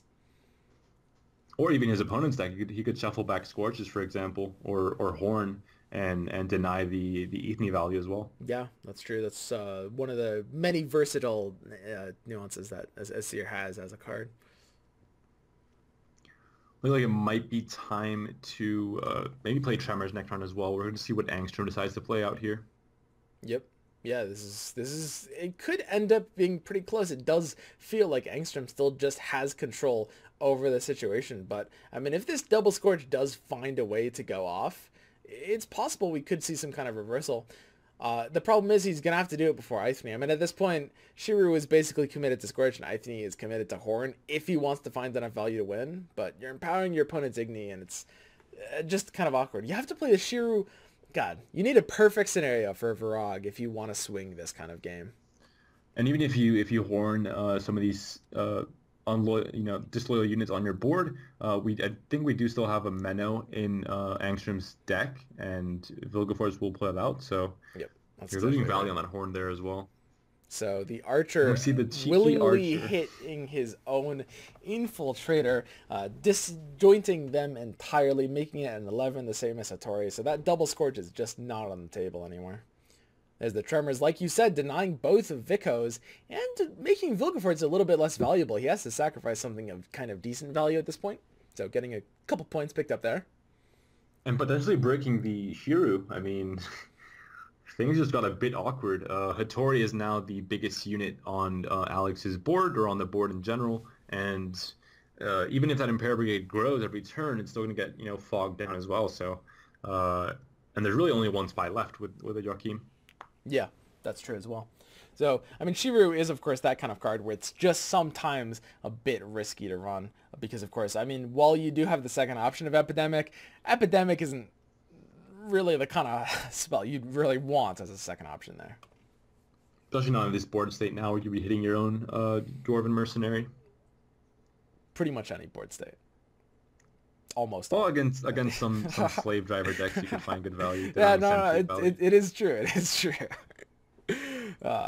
Okay, so here's the Asir coming down, and that's going to shuffle one more card into Angstrom's deck, and I think that was one card into Alex Virag's. Now, we didn't see the graveyards, but I think that was one of Angstrom's plus the Commander's Horn from Virag. Is that right? I did not catch that, but it's very possible. And now Ethne has, not the greatest spells. Agly's still, quite dead. Not going to be played for any points at all. And that is just the one matchup that Aglaeus just finds no value, I think, really. I mean, depending on the consume build, but even that, it'll always find something. This is just the one nightmare matchup for this Aglaeus card. Yeah, exactly. There's really no value, and it's been this way for a long time. Nilfgaard rarely plays any spells in its deck. We've seen some, like, Nilfgaardian Gate versions, some spells here and there, some runestones, but in general... in the current patch, there really isn't that many spells played. Yep. I'm really liking the plays and the decks coming out from Angstrom. He wasn't on my radar before, but he is actually doing very well in this tournament so far. Yeah, some great plays, very clean play, I think, from him in general. Nothing sloppy that we've seen from most other players in the tournament. And I mean, it makes sense. There's a lot of pressure here. Extremely neat and solid lineup. Yeah, I completely agree. There's the Igni coming down. This, of course, keeps the value in check, although now that he's not concerned about coming to turn, he can't do it. Here's the Shiru finding its 15 points. Never really going to be enough to truly shine, and it doesn't look like there's going to be any alignment for the Eithne Scorch, which now, if the Horn is shuffled back, may be its best option. So here, we will have to see the Vilgefortz presumably sacrificing the Enforcers. The one awkwardness is, though, that you do want to play the Joachim first, right? Because you have the Menno and you have the alternative target for Joachim, right? If you don't play the Joachim first, you could be screwed on the Vilgefortz 50-50, right? Yeah, that's a potential for sure. Yeah, you definitely have to play Joachim first. I mean, that's why Angstrom is kind of thinking this one over. He's leveraging wanting to play out of Scorch by playing Joachim second to not screwing himself with a 50-50 by playing Vilgefortz second. I think you can't risk it, though. He has to play the Joachim first. I mean, if he plays the Vilgefortz and has a brick Joachim, then that's obviously terrible. He's doing the math here. He's doing the math to see if he wins with Vilgefortz into Scorch. Because if he does, he will not take the risk. He's running out of time. He goes for the Joachim, playing the card he returned with the Seer. This is going to be the big infiltrator, disloyaling the Igleas. He did the math. He has to be sure that this will have worked out. Otherwise, he would have chosen the Vilgefortz line. Here's the Scorch on the Infiltrator. Here's the Vilgefortz sacrificing one of the 5 strength units, pulling out the Menno on the 9. Is it enough? We're out to see now. It's a 21-point play, so he wins by a grand total of 2 points. Wait. He's also losing the fog value in the back row as well. Yeah. There it is. Yeah, it will be a win here for Angstrom. A very close one, though. A lot of us expected, considering that Alex went into this round a card down. In the end, Alex was really able to hold his own in that round. I mean, I was thinking that was really disadvantaged for him. Yeah, I think maybe he could have potentially played the Vilgefortz earlier and shuffled the unit back with Asar later on to be able to secure that Joachim as a last play. I mean, it's a hard sequence to get right, especially if you don't see your opponent's hand. Of course, you don't know what exactly he has, but in the end there, Angstrom able to pull yet another victory and already 2-0 up in this final of the Russian Gwent Open for January 2018. Yep, Angstrom has won with his Consume deck. He's won with his Nilfgaard Spies deck. The only deck he has to win with left is his Ciri Nova Skellige deck. Alex Virag, if he wants to win this tournament, needs to claim a win against the brand with all 3 of his remaining decks, Eithne, Henselt, and his own brand for the mirror. Here's the Eithne to start. And I really like this matchup. I think Eithne's going to have a really good time here, considering that he has the all triple the tools to Scorch. And he could deal with Longship as well early on with Thunder, so he has a lot of ways to shut down this game plan immediately. Definitely is a bit of the dream matchup, and he has the Ithlin for the double Thunder as well, which is really what he wants, just taking that Longship denial to the next level, so, as it were. I'll see the mulligans here really quickly, but we already see some pretty good hand with Ida, for example, and a War Dancer there for some carryover for round 2. Yep. So we're going to start with Pirate Captain into Longboat. Very typical opener. He's going to start with his 9-point Longboat. And Alex Virag has, like you said, the War Dancer saved for round 2. So he is absolutely prepared to lose this round. And that is just, it put him in a good position to do that already with the coin flip. Ida Amin for the zap, taking out that Longboat just nice and clean. And we're going to have to see a res on it. Another 9-strength Longboat. Does he try to do anything here? Elven Scout can show Sage for zap. I'd go for maybe Elven Merc into a Thunder. I think you have a good chance of finding it. Yep. Or I mean, you could also Ithlin, but you're committing Ithlin to Tremors if you try to Merc for Thunder, and he does have recons, so it's kind of hard for him to hit Thunder, harder than normal at least, but definitely an option. You could Elven Merc. He's thinking about that Sage, whiffs the Sage. But he does have, if he wants it, the huge Officer into Yavin value, if you do want it. It messes up with his Scorch a little bit as well, because it's a big unit. Yeah, that's true, but if you're Alex Vrog, you win the coin flip, you don't necessarily need to be thinking about Scorch. You're keeping Angstrom's strategies down. His plays are very low tempo early. Ooh. The War Dancer. That's interesting. Okay. going for the War Dancer. He's basically making a play more aggressively then, right? I mean, he knows the Brand into Olgierd renders the War Dancer's 3-point carryover effectively worthless. So he's playing a little more aggressively and keeping his Yavin into Scorch open as an option. Here's the Yavin now. If he wants to align the Longboat for the Scorch, this is the turn for it. Yeah, I think that's what he was looking for, and also I think he knows that he wants to keep his hand as not bricked at all because he might draw into Tremors, for example, in round 2, and he wants to mulligan that for Ifling. So I really like the Yavin this turn, but he's going for the Merc. He's fishing for some more aligners. He's just chaining his Mercs out first. And there's the Archer just getting a little bit of value. It's completely up to him what he wants to set up, but of course, killing the Bran does, disrupt the snowball potential of the Berserker Marauders a little bit.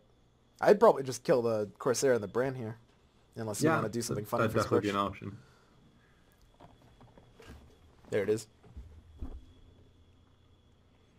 I think he knows because of the carryover he has to keep the Yavin for the next turn, just because he can't deal with the Olgierd otherwise, so he can't really set up that, and really there's no point. But that's kind of committing yourself to win the round as well. Yeah, that's very true. He does have Iflin double zap, is that right? And Ifling Tremors, I mean, with Ifling Tremors you can kind of say, I'm pretty much going to win this round maybe, because there's such a huge point swing once the board is really, drawn out after, 10 or so turns. Ooh, and that's nasty.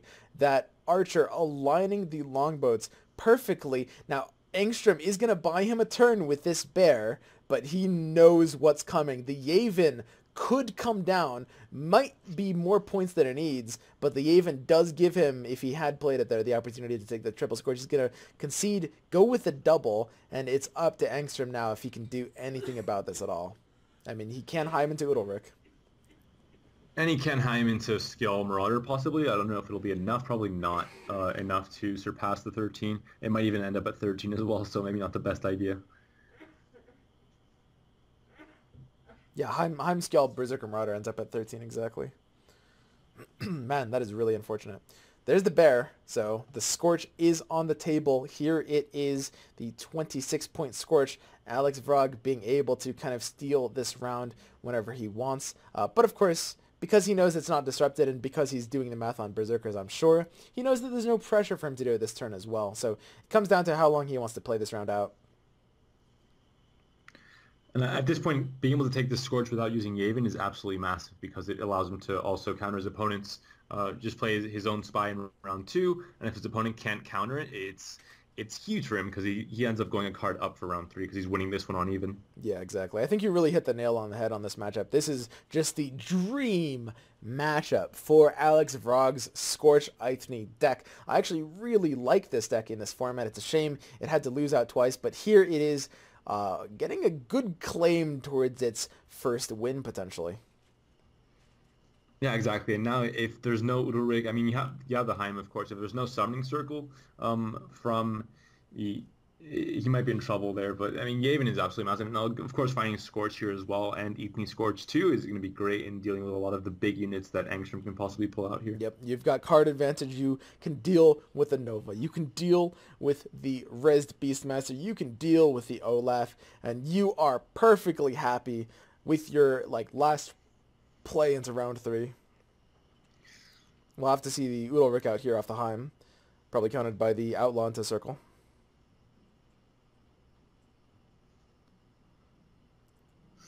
And there's also the option to ping down your own, spy with the Archer as well to be able to get that Scorch anyway. So Archer, of course, one of the cards that even after a lot of changes, one of the few cards that can still ping your own units and still kind of play around those values as well. Yeah, I mean I think that's actually a good call. There's no reason, since he is in bleed mode, there is no reason for him to decline that opportunity. Here's the Summoning Circle, aligning them on the same row. There's not really a discard that screws him. He's totally happy to get rid of that. Ooh, that actually does make it a little awkward.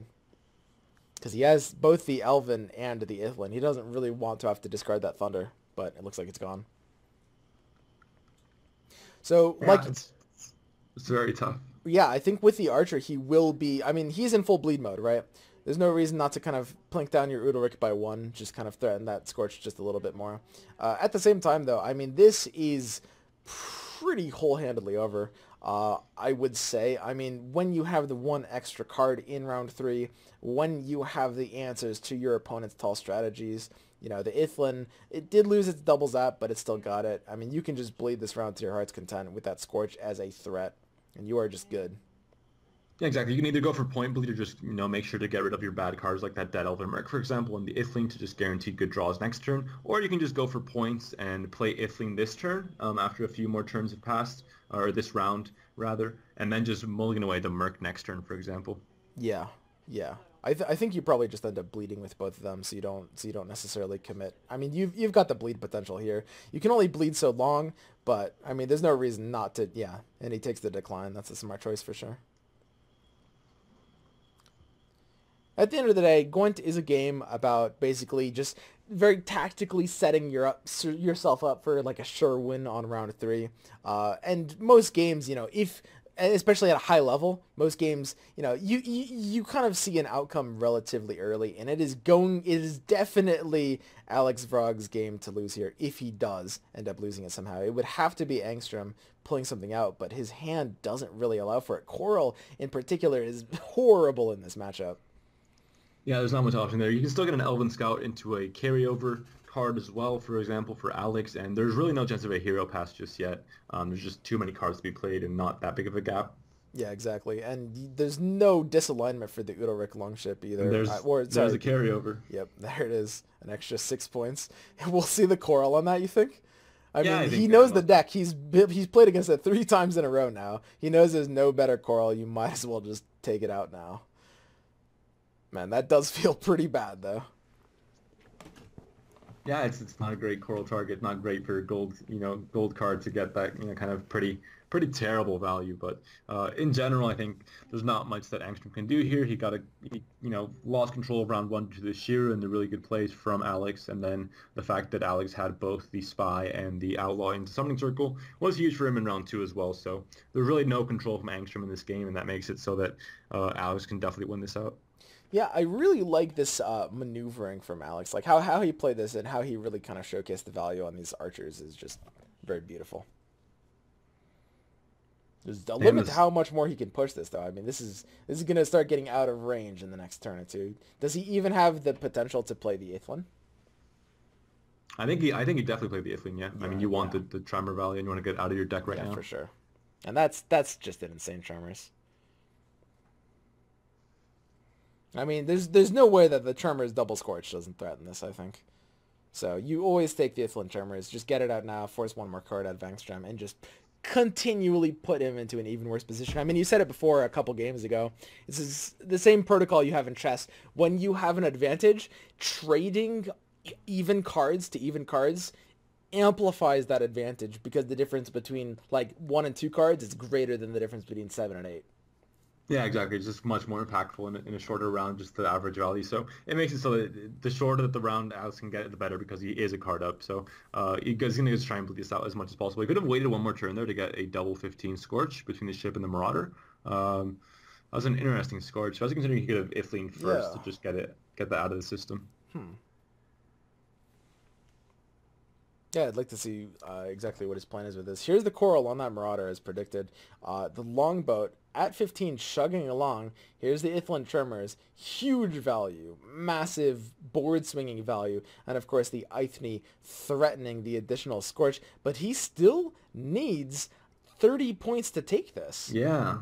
It's a lot of points. Is this a safe pass? I mean, the Scorch is only... Angstrom's situation, I think he maybe decides to pass here because I think he knows he's in trouble otherwise. But I think it is not enough. You still do end up losing. The Hattori is resing just the Scout, I believe. And this has to be a pass by Alex Vrog. And that's definitely just exactly the situation. The 2 cards to the 1 card. And Ithmi and Hattori will always beat Sigdrifa. I mean, drawing Sirinova isn't an out. Beautifully played round by Alex Vrog. Yeah, in the end here, I mean, trying to bleed out as much as possible. I think the sequencing wouldn't matter too much as long as he knows that his opponent can hero pass. It's fine. And yeah, he was able to keep his Ithni, keep his Hattori. He has an Elven Scout there. I think he's not going to risk it. I'm not sure what else he would have in his deck, but Elven Scout's still pretty decent. Yep.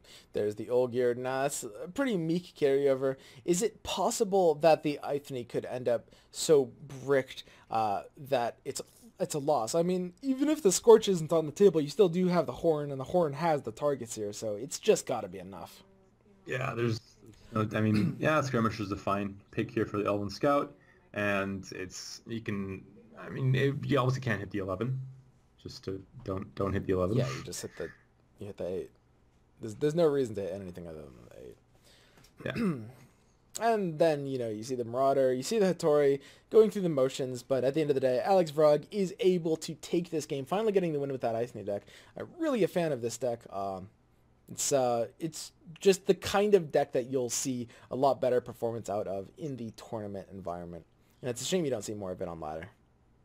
You didn't see this. You didn't see the Sage earlier, but he finally found it in round 3. When it didn't really have too much, and again, Ithne into pretty much anything wins the game here. Just needs 1 point from a spell, and Scorch will definitely do it, but Horn will as well. Okay, so we go to the next game. Again, it's gonna be the same Skellige deck with Engstrom. He needs just that same win, right? It's just that Skellige deck just needs to find 1 win in these next 2 games, and Engstrom wins the grand finals for the Russian Gwent Open tournament. Exactly. And that was the matchup that I right from the start, you already see that it's going to get countered pretty heavily by this Ithne deck. It had a lot of, both ways to counter the finishers with Scorch and also the engine units and the long ships with the Thunder. So there was a lot of ways to counter that deck, and I think Alex played it pretty well and was able to get that win under his belt. But again, he still needs 2 more wins against the same deck, and I'm not sure he's going to be able to do it. It's a tough road ahead. Yep, Alex Vrog has the Henselt deck, and this is it right here. This is going to be Engstrom's same Skellige deck versus Alex Vrog's Henselt, and it's a relatively standard version of Henselt that's using the Reinforced Ballistas and the Siege Masters for the bronze choices. Now, he had an amazing Henselt smash in the last game, pulling out 4 battering rams with his leader. If he can do something like that again, this game may actually favor him, and we could be going to Game 5. Yeah, it's always hard to say with Henselt because there are certain plays that could find a lot of value if it works out well for you with the Neki and the winches, for example. So I have to see how this game pans out. But again, Alex losing coin flip with Henselt, not great to see, especially against the deck that has carryover in King Bran. Yeah, that's, I think, the largest reason why you don't see too much of Henselt on the ladder. It's amazing, especially with the light cavalry version, when you do take the coin flip, but losing it feels so bad. I mean, exactly. You don't have great control over, in the same way that something like Spy Nilfgaard does, over just like tempo and card advantage. Exactly. In like official tournaments where you have, when you're going to be, going to be red coin, going to be blue coin, it makes it a lot easier to kind of, manipulate these decks that are a lot better on a certain, coin. But in this case, like you said, in ladder and in a situation where you don't control that, it's a lot harder to get the, the perfect coin and deck lineup. Yep, so it's going to be up to Alex Vrog what he wants to do here. Here's the Reinforced Trebuchet. He's going to slap that right down next to the Ronvid unless he wants to take the Reinforced Ballista in his deck. Now, it comes down to his ratios, but he's going to go ahead and stick with the Siege Tower. Now, he could have gone with the Ballista, which represented a Henselt target as well. Yeah, and we see Igni as well in his hand, but no Summoning Circle and no Spy either, which is tough because if you want to get that Spy-Igni combo against the long ships, it's great to do it in round 1, but in this case, you can't pull it off. And again, not finding the units you want. You just need to take the 10-point bronze. That does not feel great. Exactly, and also not finding, cards that he can put back into his deck for future use with Henselt, like Battering Rams, for example. It's tough as well because he does not run ballistas in his deck. Yes, that's right. Looks like he's electing to choose the Ballista here without the crewman, taking the 7-point bronze. What do you think about that play? I think he is running Ballistas. It might be that we didn't see Alex's Henselt. There's 1 bronze that we haven't seen from Alex. It's true. And if we've seen one Henselt that only ran Reinforced Ballistas, Siege Masters, and the Battering Rams, but this version might be running ballistas. Actually, I'm not. That's only sure. 4 bronzes. And the Dun Banner, like Halberd. Yeah. If he's running those, which I believe he is. plus the winches. I think the It's always very the important ballista to... here could be an indication that he's trying to run multiple, or at least that he thinks he can get value out of these siege masters. And here he goes there. I mean, could kill off the damage units while that are very low strength. You could kill those off and really, dig into that Marauder value as well. So that might just be the line he's going for here as well. Yeah, this is going to be tricky. I will say, at the end of round 3, the Villain Treadmarth in Alex Vrog's deck, if you can draw it, is going to represent a fantastic win condition. I mean, there's not really a counter in Engstrom's deck, and smashing down that Nova could make it palatable if he can make it that far. This round 1, though, is looking really tricky. Yeah, I think not having, obviously having to go first, it makes it a lot harder with Hensel's deck, especially with Romvid, which is kind of your crewman already, got coraled. So it makes it a lot tougher. And the fact that Angstrom has the carryover as well is really, really tough for a Hensel list to kind of counter. Yeah, I mean, these longboats are just gaining value every turn. Now, what I really like there is by using those ballistas to start smashing down those numbers, you are really starting to cripple the berserkers. Both of these longboats are going to kill a 1, and you can block one of those, but it's harder to block both of those. So one of these 1-strength units is going to be dying here. Ooh, both of them end up eating it. That's a lot of value already taken away from the Berserker Marauder, so it wasn't a bad idea to get the Ballistas. It was initially only 7 points, but in the end, I think it ended up being, pretty much worth it for Alex here. Still, yeah, very awkward plays. I mean, the winches didn't really give him the targets he wanted to see. Yeah, exactly. And the coral on the Ronvid is just something you kind of hate to see. I mean, the Ronvid is pretty important just to be able to kind of draw later. It cost him some crewman triggers early, which never feels good. And of course, he has an awkward time finding value out of his Hensel here. It's going to come down to whether he can do that or not. And of course, he has reinforcements, but blowing something like that so early is just really not optimal. Yeah, his hand is looking pretty interesting. If he lines up the 6s for Commander Torn, Igni might find a lot of value if he can get a bigger unit there. Neki, not great because there really isn't anything to shuffle back into the deck just yet. You'll have to find a Hensel target here with the... and yeah, we saw their noble list, so he is running the light cavalries, and both were just to try and take away value from Marauders in this round. Yep. I mean, this... he does have to play for the horn, I think. I think it's his best bet, but at the same time, I mean, you know that Igni is going to come down no matter what. And the Corsair, we see the pass by Engstrom. There it is. He has the 40 points and threatens the second card out of the Hensel there. And that is just a very, very critical pass. Yeah, it's massive. I mean, 2 cards up, and he has carryover. Exactly. It looks like just like having to play proactively with kind of like a lower tempo Hensel build is kind of costing him here. If he had positioned his units on the Siege Row, he could have had a horn opportunity earlier, but you don't even necessarily want to use that so early. And he just ends up very awkward. This could be it for Alex Vrog. Yeah, it's really hard to climb back from this. I mean, being 2 cards down, no Spy in hand already to guarantee you have at least that. No Summoning Circle. He has to go top deck them basically in round 2. And we're not seeing that. He could mulligan 1 card and see if he gets lucky. But even then, with carryover there, it's really, really tough to dry pass. His only hope is that having a Hensel that's like 50 points for round 3. But even then, it's looking pretty bad. There's the Olgierd coming out. And of course, now you just have to beat this as Alex Vrog as well. And that is just not no spies happening. Do you go 2 cards down into round 3? I mean, that or is... do you just forfeit? I mean, it's that's tough to climb out of his hole. He's going 2 cards down into round 3 against Nova, a long round Skellige deck. I think this is it for this series. I mean, we've seen strange things in Gwent. Anything could happen here. We might see a crazy... I mean, Naneki, we still have the light cavalry coming out as well, so it's going to be a nice point boost. We do have Igni that could, potentially... We don't see Bork, though. So, yeah, there's going to be some awkward plays. Bork anywhere to be found. Maybe this Iri Nova gets played, like, 4th to last, and this Igni can go off on it. I don't know. I mean, this just looks so hard to come back from. I mean, we have the Udalric in Angstrom's hand. That's going to represent a bit of a low point play, but he's still going to be able to get even more reactive potential there. I mean, he's got the last 2 plays secured.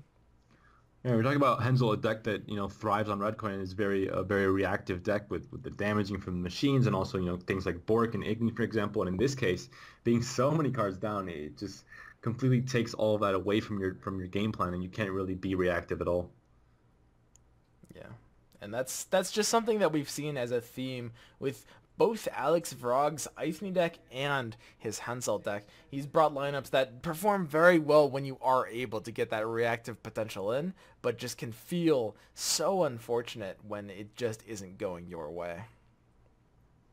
Exactly, and we just see the long ship coming down for Angstrom, just, good tempo from the very start of the deck. That will be an Igni target potentially later on, and there could be, not even a spy to line up an Igni with a spy and the ship as well. So in general, it's looking quite bleak for Alex Voro, and there wasn't good winch RNG either. Whereas Hensel will be a very valuable Hensel either.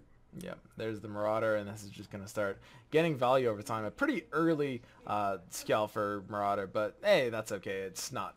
It ends up not really often making a difference here. I mean, you still have the Sigtrypha and the Freya and the Marauder. Summoning Circle is not necessarily a high value card, but you can always find something from it. Yeah, interesting you played the Marauder into the ship instead of the Skull where it would be damaged. I guess the Marauder will also be damaged the next turn, but it's just one turn less of a damage unit, which is pretty interesting considering they weren't going to line up to be the same strength. Yep, here's the Naneki, and you can try to secure a slightly better Henselt with it, but it's going to have a hard time being good enough to overtake.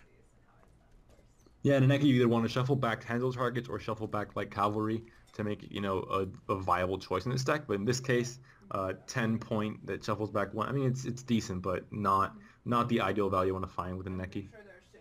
Yep. So here's the Udalric coming out. Of course, you have the Longboat hitting the Marauder, and I mean, making up these two, it just doesn't happen here, right? Yeah, and great placement there as well to kind of deny that Commander's Horn that you might expect from Alex. He just says, I'm going to place this right in the middle, so that you have to either find 5 units on either side here to try and get value without giving me the a Igni more value. 23-point Igni. Yep, that's exactly right. It's tough here. And we see like pretty much everything that Angstrom needs in his hand. He has Nova, he has, another Marauder, he has Sigdrifa, he has a lot of different plays he can make here. And Hensel, again. But the Ronvid's gone, so he loses his 5-point battering ram, and that just feels kind of awful. Now, he has decent control over this, but just pulling out 2 battering rams feels so limp. Exactly, and he's playing around, a dangerous game with the Igni value as well. If Angstrom can really think about this Igni and try and dodge it for a few more turns, I mean, he's going to be losing Marauder value, but he might, end up breaking his opponent's Igni. Yeah, that's exactly right. It's going to come down to, I mean, don't get me wrong, Angstrom does have a bit of an uphill climb to make here, but the resources in hand are just so much better than Vrog's. Now, this Commander's Horn is going to be good coming out from Vrog. Here's the Longbow. This actually could be a reasonably close finish. It's gonna come down largely to what the Heim pulls, I think. But it's largely it's always just like the last is it the last Marauder? It's probably is, yes, I believe so. And again, you see the reinforced ballistas here with a reactive deck that likes controlling your opponent's board a lot. It kind of plays against Igni because it makes it harder for the rows to get to the 25-point value. So killing off units is great, but he might really end up with a bricked Igni if he isn't careful. And we see a cheeky Ronvid play there from Heim. Of course, no real machine synergy with the Ronvid in the Skellige just yet, but still a pretty decent, 11-point body. Yep, that's exactly right. So here we're going to see the Shawnee dropped by Alex Vrog. It's going to be a bit of a struggle. He has the Siege Master as an option. I mean, this does give him the second crewman. He can pocket that reinforced ballista and do a little bit of damage. He can hit the Heim once, but he has to hit it a second time if he really wants to be sure it's dead. And now it's just a race against the huge gold finishers in Angstrom's hand. If it was conceivable to play outside of Igni range, we might be looking at a different game, but because of the Horn as an option, there's just not really a way to ensure doing that. There's the Igni. Igni is viable again in the range row, but still, I mean, you have Berserker Marauder, you have Nova, and you have the Summoning Circle that's going to hit a Berserker Marauder as well because there's going to be so much card advantage that you can really decide whatever you want it to hit. So a lot of value still left in Angstrom's hand. So Angstrom is 35 points to break against the Commander's Horn. He needs to muster 53 points in his hand. But of course, between the Igni, the Siri Nova, the Summoning Circle, it eventually will pull through. It will be, I think, a little bit close, but he should have it. Yeah, closer than we expected, considering that there was, a 2-point differential there. And it looks like the tournament has gone offline. You know what, Panda, I gotta say, in terms of a time for the stream to crash, that was a pretty good one. Like, yeah. I mean, the decided finish was within view, so it didn't really end up disrupting gameplay. And I think at this point we can just declare Angstrom the winner of the Gwent Russian Open tournament finals. Now, I think that the tournament was a pretty good showcase of a couple things. Of course, we had, the interesting decks brought by White Fox and maybe a little bit by Alex Vrog. I mean, I really did like the kind of Scorch deck, and Hansalt is something that'll always be close to my heart. But at the end of the day, we just have Angstrom winning out with his very standard decks and his very solid lines of play. I saw very, very few weaknesses in Angstrom's plays, just very consistent across the board. Yeah, I think his decks were pretty well. I mean, they're basically decks that have, refined decks that are known to do well in tournaments. There was no real consume counter for the most part against his consume, so he was able to get 2 pretty solid wins right off the bat in both semifinals and finals. I think in general, like you said, a very clean play from him. In general, not too many misplays where we could have seen a few more misplays from other players, and yeah, just a better lineup in general, I think. Yeah, that's exactly right. Anyway, that is the conclusion of the first Russian Gwent Open. Of this year? Yeah, of this year. Anything more to say about this tournament, Panda?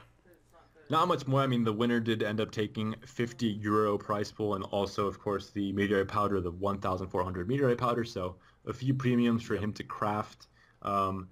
But in general, yeah, great tournament to watch. I think it's always great to see competitive Gwent. It's very fun to see kind of the lines of play different players decide to take and what decks they bring and just all the strategy interesting involved. Decks that get me personally. And exactly, and especially seeing like from different communities, like the Russian community, you get to see kind of maybe a different meta or kind of like a few minor differences between other countries. Same with China as well. So always fun to see different communities playing different decks. Yeah, no, absolutely. And it's always a shame when, the kind of more original styles of the decks don't end up working out, which is granted more often than always, but you always do have to commend the players that bring, slightly kind of more like intricate or, different strategies just for trying something a little new and different, even if it ends up being smashed out by the standard. It was fun to watch. At least I really like the Ethne list. I think it was great to see in a tournament against that. No, I mean that I'm actually glad he kept getting smashed with that because we got to watch it for 3 games. Panda, please wave into the camera if you're not being held Regardless, hostage. it was a fun tournament to watch, I think, and to cast as well with you. It was always a great experience. Obviously, we had a few setbacks considering we were kind of following the Russian tournament's kind of lead. We didn't have the production on our side this time around, so maybe some frames issues and stuff. But there's not much you can do about that because it is a rebroadcast. But just trying to make sure everyone has some fun Gwent action to be able to watch on this fine Sunday evening. Yeah, no, I enjoyed it thoroughly. Anyway, I think that's going to be concluding our cast of this tournament. They're interviewing the Russian winner, Angstrom, and possibly some of the other participants on the Russian version of the channel. So if you speak Russian, you can check that out if you're interested. However, if you don't speak Russian, I'm personally going to start my own stream right now. I'm going to be streaming. All right. What are you going to be doing, Panda? I'm going to get the hell out of here. Oh, nice, dude. Yeah, just... I'm going to eat. I'm going to, human being necessities of eating dinner and stuff. I enjoy those. Yeah. Yeah. Okay. Well, we'll call it a day, and I'll just kind of, oh, there I am. Look at that. Huh. There we go. And I'll I'll talk to you later, my buddy. I'll see you guys later. Hope you guys enjoyed the cast and the stream. And Swim, thanks again for a great casting experience. The pleasure is all mine, Panda. I ensure it. Hope you have a great stream. See you later. Me too. Alligator. Did he really just say that? God damn it.